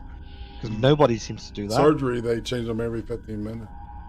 Yeah, I'm using, and I bought some N95s because I'm anticipating the government saying that we need to use bloody N95s in public transport, but hopefully not. And I'm reusing them because I don't. If I'm wearing them for 15 to 30 minutes, I don't see why I should have to change that. Especially if I'm leaving it, I'm not going to use it again for another 7 to 14 days. Yep. Totally agree. That's kind of what my doctor said. And to follow through, I did ask him on my last visit. I was like, look, COVID, these vaccinations are coming up. Not an anti-vaxxer or anything like that, but I just asked him and I was like, hey, do you think they're effective and should I get one? And he said, yes, the ones that are happening are effective. Should you get one? You have, I've been your doctor for 3 years. There's nothing about you that would say you are going to have negative reactions. They do have an effect to fortify you from getting COVID, so you may as well get it. And so I'm going to get a COVID vaccine. Fuck that. You might be sterile then. That's fine. mRNA. Do you know what an mRNA vaccine does to your body? Do you know how it works chemically? I've seen like 6 different ways they explain it. Okay. That's the one that it modifies your RNA. Remember, we can get a medical disinformation thing. So. Yes, yep. Be careful with that. Look. We're talking theoretically. Tell us, Tim. I've heard all those things, but I know my doctor is pretty based. I'm not gonna fight him. I signed up. I'll probably get it. Timma, if I go sterile, it doesn't matter. Like, I don't plan on having kids anyway. There's other side effects to sterility that don't involve having children. Yeah, you might as well start smoking weed, dude. So you're gonna grow tech. You know. It can cause chronic depression because there's hormones involved in fertility. It can cause heart problems. It can cause prostate issues for men. It can cause cervical cancer for women. There's pituitary issues. There's a list of stuff that goes with infertility that they don't talk about a lot of times. It's just like with abortion. There's a lot of side effects they don't talk about. There's always a risk with things like that. Like, I completely understand it. And he said, like, he talked to me about some of those, and he's just like, it's a low percentage chance, but just based on your situation, I would do it. He didn't actually tell me to do it, by the way. He just said he would. That's a good doctor. You know. Well, you'll notice sterility won't be an issue for any of this. Since the over 70s are the ones who have the priority on getting vaccinated. Right, they're not worried boomer about that. remover is what they call it anyway. So. Yeah. Well, I can tell you in the UK, they've done over a quarter of the population now has been vaccinated in the UK. They're getting the vaccination level is now so high that they're talking reopening completely in May. And that will be it. There won't be any further shutdowns. Oh. Good. I was gonna say, Irate's moving through things, and you put this. No, up. I just figured out. Yeah, we've been staring at the same screen for like 10 hours now. I know. There was something I was gonna say. Hold on. Oh, my brain just stopped. Constitution. The Constitution, the electors. Oh, it reminded me. They also have made publicly appointed, not elected, air quote, nonpartisan groups to determine voting districts. They want to put that in there too. So redistricting will be in the hands of people not accountable to the public and appointed by political officials. Yeah, anytime they say the word apolitical, you have to realize they're going to be appointed by somebody that's a politician, and they're going to be totally political. Right. Yeah. Although there aren't there states where they have implemented this, but then they're directly elected. I'm sorry, say that again. Aren't there there are states that have already put this into place. No. But instead. Yeah, I no? don't know. I don't even. No. It comes up for discussion, and so often you think it has happened by now, but No, it's I've never heard of it. There may be. I've never heard of it. Let me check. Because the last time anybody tried something like that, a whole lot of people went to jail. It's the problem is that redistricting is supposed to be based on location of people via the census, and it's supposed to be based on giving balance between the minority and the majority of each area, equal vote and equal standing. Now, if you take that and make it an air quote nonpartisan issue, you're going to have lack of accountability for humans getting paid and bought off to redistrict to silence a specific group. I think the Electoral College does that so more effectively. You know. Well, yeah, but you can't really scale down the Electoral College to your local city or county vote on your railroad engineer or railroad manager. Well, yeah. So, and it would kill people up here. It would destroy the majority of places like Jefferson County and places like that if they put this into place. It would ruin the ability of people within the minority of the state to still have representation of any sort, because all they would do is just expand Salem's reach or Portland's reach or Washington County's reach, and it would completely just wipe out every Republican area west of the Cascades. And the eastern side of the state has almost no people in it, comparably. So, it would be a really bad, I could see the same thing happening in California, or southern Texas. It would be really bad. I see, like, I can't find anything about this thing that makes any sense to me. Which is why they're trying to push it through. Yeah. I have no comment that will make sense of it for you. Right. I do have another topic that is related to this bill. One that, if I'm reading this right, I'm not sure I disagree with. Where they say that 1 out of every 6 donations, right, or like a percentage of donations, so that would be 15%. Roughly. Yeah, 16.75%. Go to the public fund to the general candidacy. I don't necessarily like it, but I don't hate it at the same time. But I haven't read the bill in where it says that. Okay. Because in order for me to agree with it,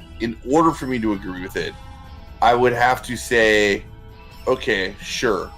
You need to also distribute that money evenly between all parties that have gotten enough signatures to be on the ballot in that state.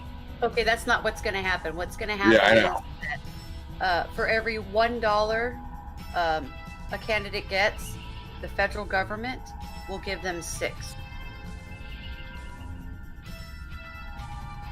Yeah, that's dumb.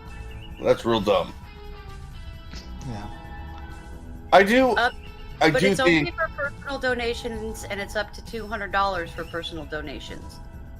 I do think that something needs to be done about that. I'm actually probably one of the few people that thinks that donation limits are stupid. I think donation limits are really stupid.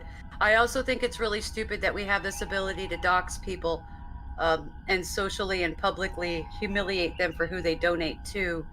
I think if you donate to a PAC, you're protected now, but I'm pretty sure that no matter what level donation you make to an actual candidate right now, it is fully public. I'm not sure. I may be misunderstanding that. Yeah, they get your name and stuff, and they can try to figure out who you are. And it's pretty bad, though. Like, I understand to an extent, wanting to publicly say that, but at the end of the day, it's more like, no, like, free speech is a thing. If you have more money, then you can spend more money to get your voice heard.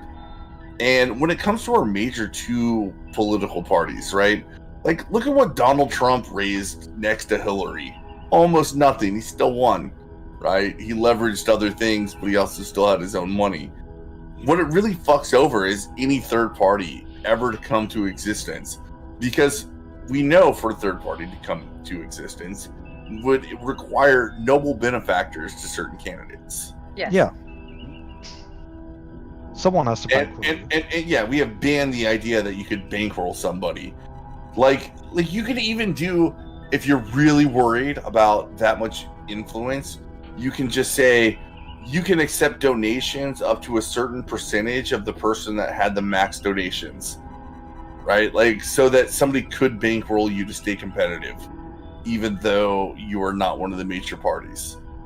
Like, there's certainly ways to deal with it. I am thoroughly convinced that most of these donation rules, they've been passed by, bipartisanly, right? The Democrats and Republicans both agree.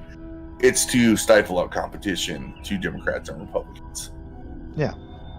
Well, maybe. I don't really think they necessarily need laws to do that. They just use the CIA. Or not even. Look at all those. Look how the Green Party was suppressed in the 2020 election. It's because the Green Party are communists. Yeah, but the Democrats did everything in their power at the state level to make sure that they couldn't register their candidates. Oh yeah. Or register. They couldn't register the presidential candidate at all. They made sure of that. Right. If the Republicans had They done don't the want same siphoning thing, off votes, right? yeah. If the Republicans had done that to the Libertarian Party, we'd have Donald Trump in power at the moment. Even with all the bullshit, that margin was in the swing states. If you take the Libertarian vote and give it to Donald Trump, Trump won. So. Okay, well, the Libertarian Party and movement has been usurped by the Democrats. Yeah, but do you really? Libertarians. Yeah, there's libertarians, etc. I mean, my stepfather voted Libertarian because he doesn't want to vote for Trump, whereas normally he'd vote for a GOP candidate. Well, he's a child. I'm sorry. I'm kidding. You can say that. He's 80 years old, so. It's just so fucking stupid. I'm so tired of this. I hate Trump, so I'm gonna throw my vote away. No, I know. Object what you just described is something that I think people like me completely underestimated. Is that most of your voters are older people, and most of them listen to mainstream news, and most of them hear like the sensationalist things about how terrible Trump's tweets were, right? How bad of a character as president they are. And especially at that age, you look at the president as somebody that's supposed to have these certain qualities. And because he doesn't have those qualities, they didn't want to vote for him. Yeah, he said things that they don't accept as being part of the no. speech. And it wasn't. Like I'm going to be real, it wasn't. It wasn't. A lot of the real Trump supporters didn't care. That's actually part of the reason we voted for him. Exactly. But the fact that the media just continually harped on it. Like the most benign nonsense, whatever happened on his Twitter hurt him more than it could have ever helped him.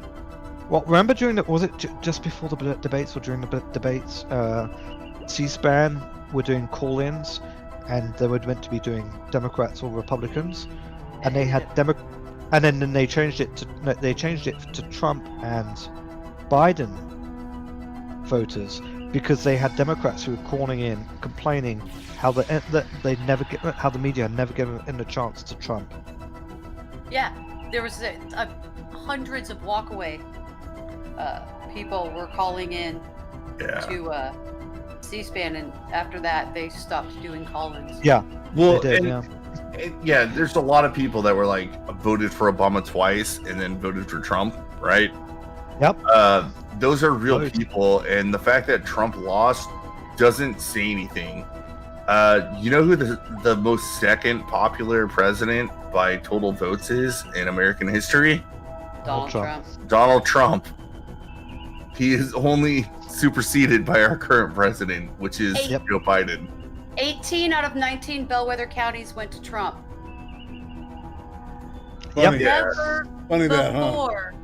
Never before in the history of using bellwether counties to look at voting demographics, never before has there been this kind of inaccuracy with it. Like those statements I just said, and you said, are things that you don't have to even get conspiratorial with. People who are like, well, Trump got his ass kicked in the election. No, he didn't. To say that like there's not an issue, or like to say that Trump is not popular, or at least what Trump is supposed to represent is not popular in America. Like all you have to do is point out that he won all those bellwether counties, and he had the second most votes of anybody to ever run for president in history. And he won Texas, Florida, and Ohio, and no one loses normally when they've won those. Texas, Florida, and Ohio. Yeah, it's never happened before. Never happened. This entire election was unprecedented, and there are a lot of people that are just pretending it didn't happen. There seems to be an obtuse amount of cognitive dissonance, not just within the media these days, but within the general public. Yep. Oh yeah. I don't understand how we got here. It makes the Mandela effect like a viable idea, and I don't like that. No, I don't either. And the effect in Europe of we're back to normal, which means we're full on the globalist program. No matter what, it's just horrifying. You're talking about the Beringstone Bears? Yeah, I'm pretty sure that as the Biden presidency goes on, people are going to see more and more policy things they disagree with, and they're going to be like, "Why did I trade mean tweets for this?" Well, it doesn't matter. That's really what a lot of people did. It's not going to last for much longer, in case you haven't noticed. I mean, have you been looking at what Biden? Have you been listening to Bannon of late? No. He's pointing to the fact that Kamala is going to be taking over pretty damn soon. He's going to be doing. She's well, I do that not from listening to Bannon, but she's already taking calls and doing events that usually the president would do. Yeah. Have a look at have a look at the White House's Flickr page. Every time you see Biden in it, nearly, and he's signing something or doing something that looks presidential, she's right behind him, glaring. That's not normal for a vice president. So yeah, they're preparing the transition. It's coming, and it may happen by the summer. And once Well, that happens, that's a good thing in a way. All right. Yeah, everything you complain about is going to get much worse. You say may happen in the summer. Like, I think it's going to be.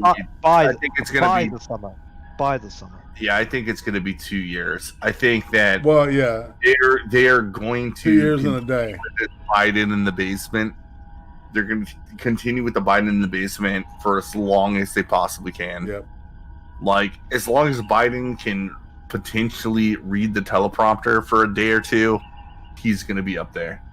So we'll see what happens. Like, I could see it either way, Object, but a more cynical person might even say, even if he died, it was going to be that way. Yeah, that way she'll get her shot at 10 years in office.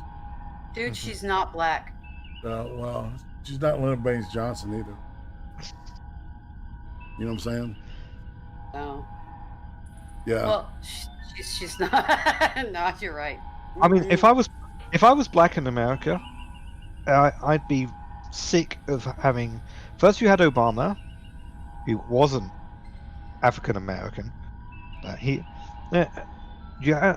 And now you've got the woman I call Kamality, who isn't African American either. She's being painted. She's being painted as black. Obama was painted as black, but not black.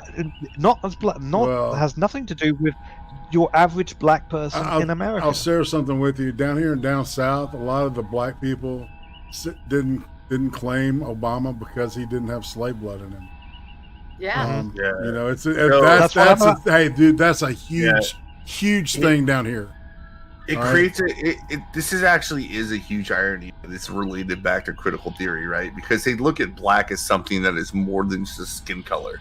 It's this cultural thing, right? Yeah. Mm-hmm. And you look at Obama and Kamala, like they grew up in elite society, right? It's not like they just came out of the hood and became president. Yet they like to present them as if it was the same thing, right? They came from the same background as everybody else that looked like them, that just so happened to fall into the disparities that America has, even though they weren't even close to that, right? Obama grew up in elite society. Kamala grew up in elite society. Without a black dad. Her dad's white from Jamaica. Actually, T-Force Yoda is got a point. I was saying, was I saying this last night? That I think it's really maybe Jill, pulling the strings on him, and making sure he says and does the right things, and that probably a lot of the heavy lifting she's doing all herself to keep him in power. I think Jill has got an investment in this thing, and that she is not just going to cough it up. Right. So I mean, you've had this. This has happened before in your history. 100 years ago, this happened. So yeah. This isn't the first time we've had stolen elections in America. No. I mean, having the first lady running the show because of the president was incapacitated. Right. Oh yeah. You've talking had about that Lady before. Bird Johnson, right? Yeah. Lady Bird, yeah. And, Who, if we wanted to be honest, is the first lesbian in office. But we can't talk about that either. You'll have to explain that to me. I don't know that aspect. Oh, Lady Bird was gay. Really? Yeah, she had her life partner with her in LBJ the whole time. That's why they didn't have kids. That was completely a political marriage. Yeah.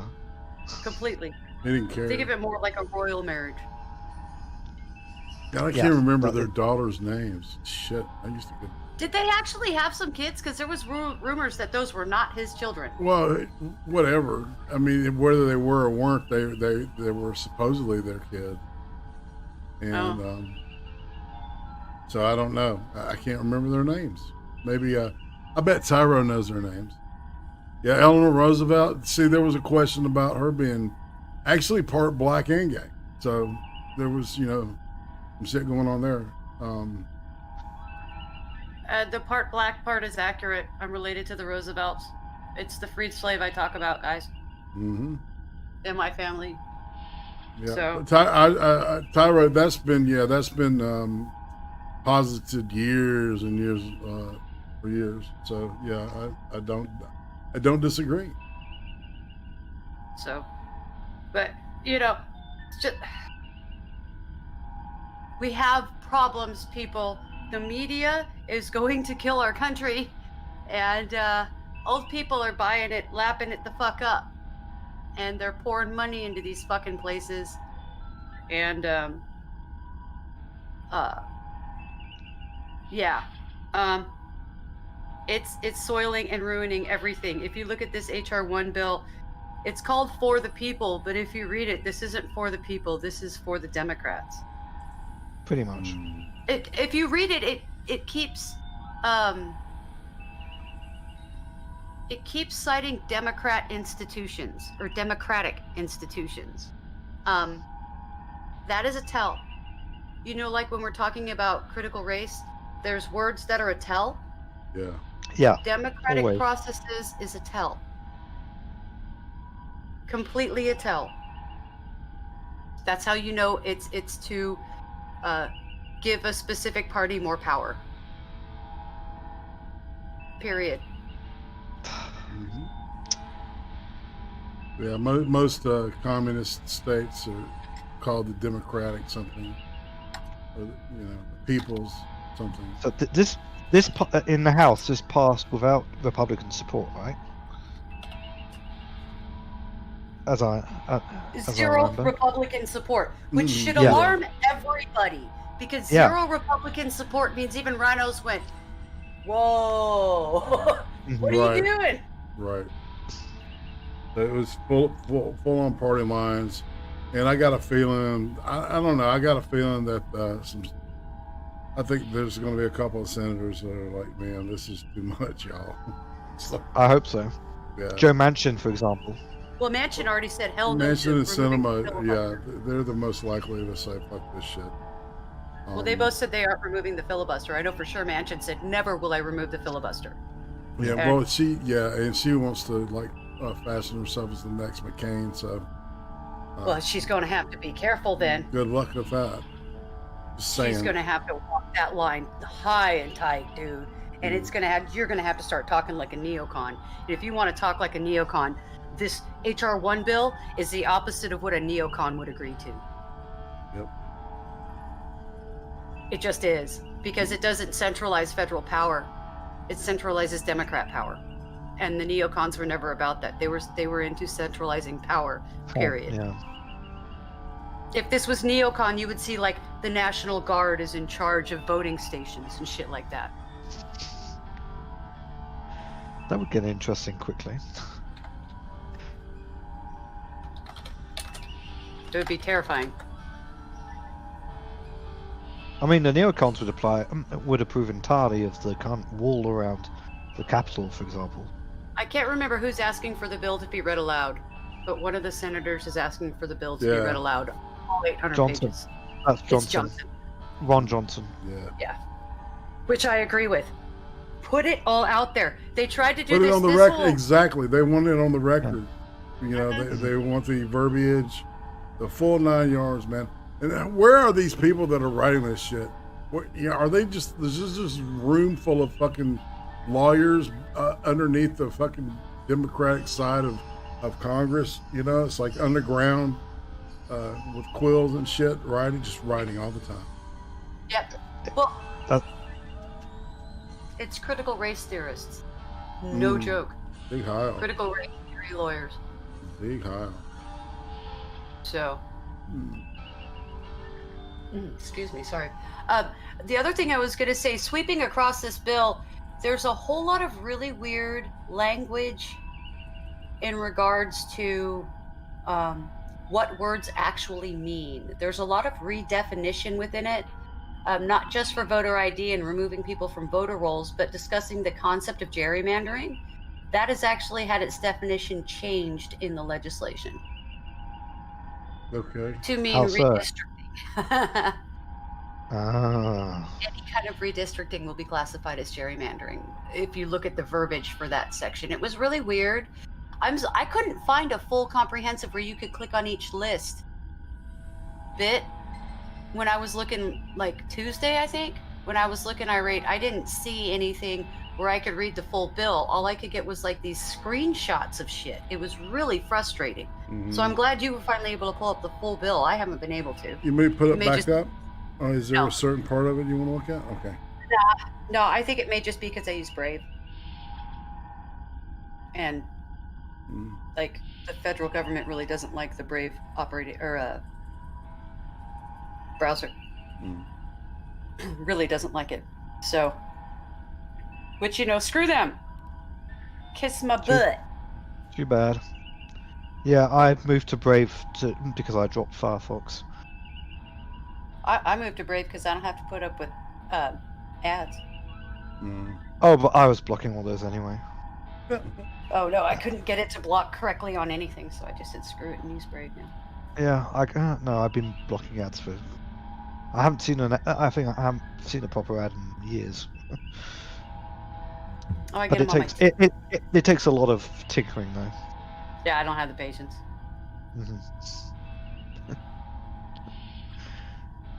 That's one of the things that weighs. I don't get it when YouTubers are sharing their screens with the browsers, and you see these lines of ads all over the place. I mean, what the hell are you doing?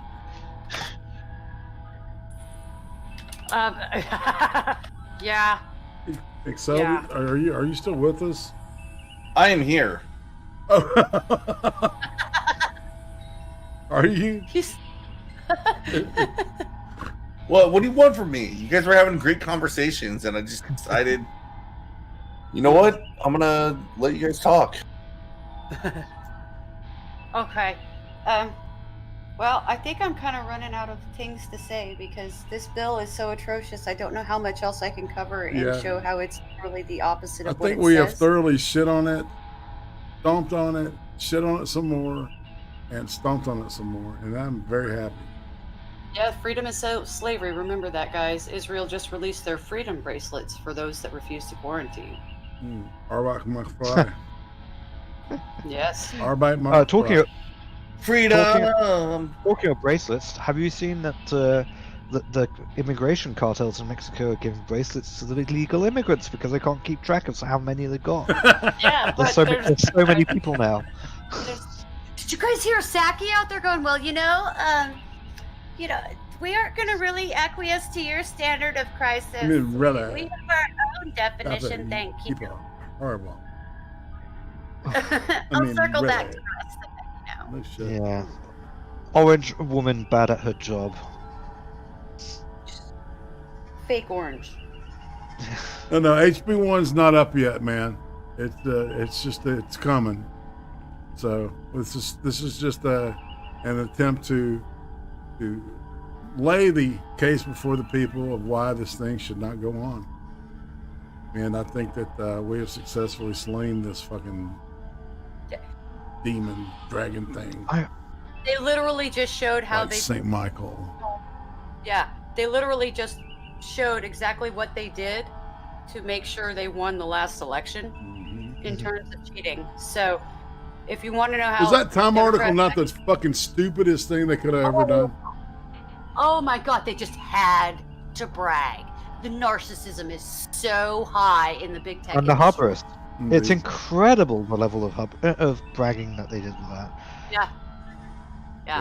That was one of the most interesting pieces I've ever read. And Trump mentioned it on Sunday. He did. Yeah. So it validated everything you've been saying, you know? Yep. Fuck. I mean, we spent 3 hours on this going through that article. Oh, Jesus. It was... we did it so point by point. Yeah. It was so in-depth on their bragging. And the hubris, the hubris involved in even having the stones to write that fucking article, man.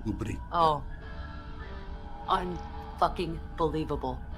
But now we have the names. We have names of loads of these people. With the organization, at some of the organizations, then we'll know even more what to watch out for. But watching out for isn't enough. I mean, if the Trump organization dropped the ball on over this election, they knew what was coming. Remember the Transition Integrity Project started publishing shit in the early summer, and they were painting exactly what they were doing. They were going to do, and they should have countered it every place they could, but they didn't. They tried. They tried, but they got blocked. They got blocked in the courts. Most of the time, they got blocked in the courts. And They some got blocked governors, everywhere. and some of the governors who've been elected with Trump's support proved to be less than reliable. You mean like every single Supreme Court justice he appointed? No, I mean governors. I mean down in the governor of Georgia, for example. The governor, he got elected, remember, by Trump in 2018. If he hadn't had Kemp hadn't had Trump support, Stacey Abrams would be running the place. Yeah, not wrong. Not wrong. How terrifying is that? But yeah, we're at the 2-hour mark, fam. I just wanted to, Okay. just kind of, just, getting the meal here. I'm good. I could. Yeah, I there's could oh stop. my god, half the internet is streaming. I'm looking at everybody's lit up Yeah, right I now. was looking at Fucking it. Brittany Venti, Corinne. Everybody streams right now. If you ever want to watch a good or great fucking train wreck, Corinne is just she's somebody to get drunk with. You know, I had her phone number and she would like text me shit and stuff for a while, and then I got a new phone. Yeah, I know. She put it out one morning, and I called her up. Anyway, Dangerous Freedom is it's streaming for fuck's sake. Gaming, yelling, hard bastard, E-Jazz, and then Scribe Light, of course, and so there's all kinds of people out there. Yeah, Sargon's just tried to re-upload his Politics of Starship Troopers, and it's been taken down again. Again? Probably because he's probably left too much of the footage of the film in. Or is he citing the book or the film? The film. Oh, okay. Because the book is totally different than the film. Yeah, no, it's the film because that's what everyone's watched. Okay. He'll be trying again, I'm sure. Snugs is right. I'm surprised. I don't know, man. Sometimes, Brittany Venti is just like one of those. It's like I watch it to piss Uzi off. To women. Dude. Oh my god, dude. She's just like, I know she's playing the dumb ditz on purpose, but she does it so badly that it's insulting to anybody who's. Hey, man, I saw a dude give her $35,000 right? What? Live. Yeah. She got a super chat for $35K like 2 years ago for Christmas. Yeah. Why? To buy a house. To help buy a house. Just saying. That might just have been a member of her family. I hope the fuck so. I really do. But yeah. Might have been more than that. Oh yeah. I can't remember, y'all. I got no memory. Excel, stop. God damn it, Excel. This is your show. What do you want me to do? Huh? Stop playing I have Warcraft. nothing to say. I have nothing to say about Brinty Vinty. I'm not playing Warcraft. I'm kidding. Shit. I'm kidding. Oh, speaking of games, who's Brinty Vinty? Oh yeah, right. So, I'm going to start playing this game. There's like Phasmophobia. Okay, I got that, so I can like play with Becca and Johnny Bonsacco and them guys, right? And then I've got this one called The Shore that's based on the Lovecraft, and so I'll be doing some game streaming this week for sure. I'm gonna play. I got to turn this brain off, man. There's too much shit going on, y'all. You have no idea. RL is not any fun right now. No. So all right. So coming up, let's see. All right. So we've got a guest in the house. Object 8. What do you got coming up? I know you do the Insomnus thing, and do it. He does it quite well. Yeah, thank you. Well, I guess I'm talking to you tomorrow. Then on Wednesday we have Insomnist. On Thursday we have what's it called already? Informative Massacre Porn, which is a show I do on Bubonic for You's channel with Chigon and Ghost Jesus and Bubonic for You, of course. where we usually go over pretty deadly conflicts, and we look at battle aftermaths. There's a lot of dead bodies locking. Well, that you can look at if you like to watch that kind of thing. If you don't tune into us. It's pretty atrocious. And then I guess Saturday it's also Insomnist. Indeed. Well, Miss Timma? I'll be doing this show and then a show on Friday, and don't forget to check out Sunday, this week's Ice Cream interview, because it's Object of Hate, and he's an interesting person, so you should check that out. And then make sure you go to Becca and go to her shows, and if you haven't caught Hate Camel and Johnny Hellcat hanging out and chatting together, you're missing out. Those two guys are actually really interesting and fun to listen to. Yeah, they 69 each other perfectly. They do. It's a good fit. They're a good fit for each other. Just saying. So, other than that, I'm still trying to figure out a way to be able to edit really quickly, because I'm limited on how long I can sit in front of my computer and use my mouse. So I haven't been uploading because I've been fucked up for 2 years. So. I heard that. Right, Excel?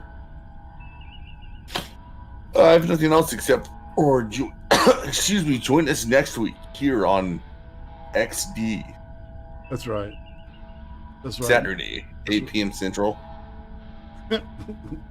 All right, so, and I'm going to show my shit out real quick. All right, so tomorrow, yes, Object I Hate and I will be hanging out at Ice Cream Interview 135. That's right, 135 of these motherfuckers. And we're going to just hang out and sit and talk, man. I got to do my question thing. And usually we have a really good time. So I don't want to shoot my wad here today. So I'm going to shut up some more. All right, Monday, Beck and I are going to look at Czechoslovakia and how it developed. That should be a good show. Yes. Yeah, man, that series has been quite informative and fun to do. Man, then there were so many tits in the last episode. I totally missed it. I know, East Germany, right? Who'd have thought it, man? Yeah. They all started to fuck each other. They just like, this shit's so bad. We just gotta do something to escape, and booze is not enough, obviously. Yeah. Yeah, look at America right now. Exactly. So boom, boom. I guess that's all I got, man. Of course, you remember the Shore and Phasmophobia. All right, I'm gonna be hunting ghosts with people. So I'm gonna try to. Also, I'm available. I meant to tell you all this on Twitch, DLive, Trovo, and Facebook. These all go out for those channels. So if you don't like, if you got a thing about YouTube, good. You got other places to go and hang out and catch the shit. So, and on that note, let's say goodbye, people. Bye. Goodbye.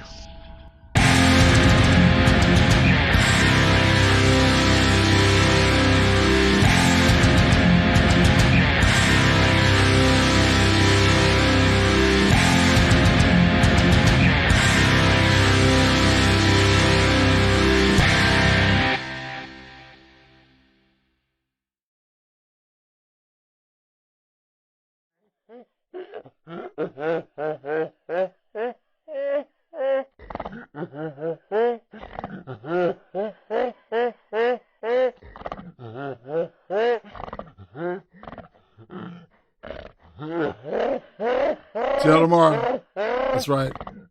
5 Eastern, 4 Central, and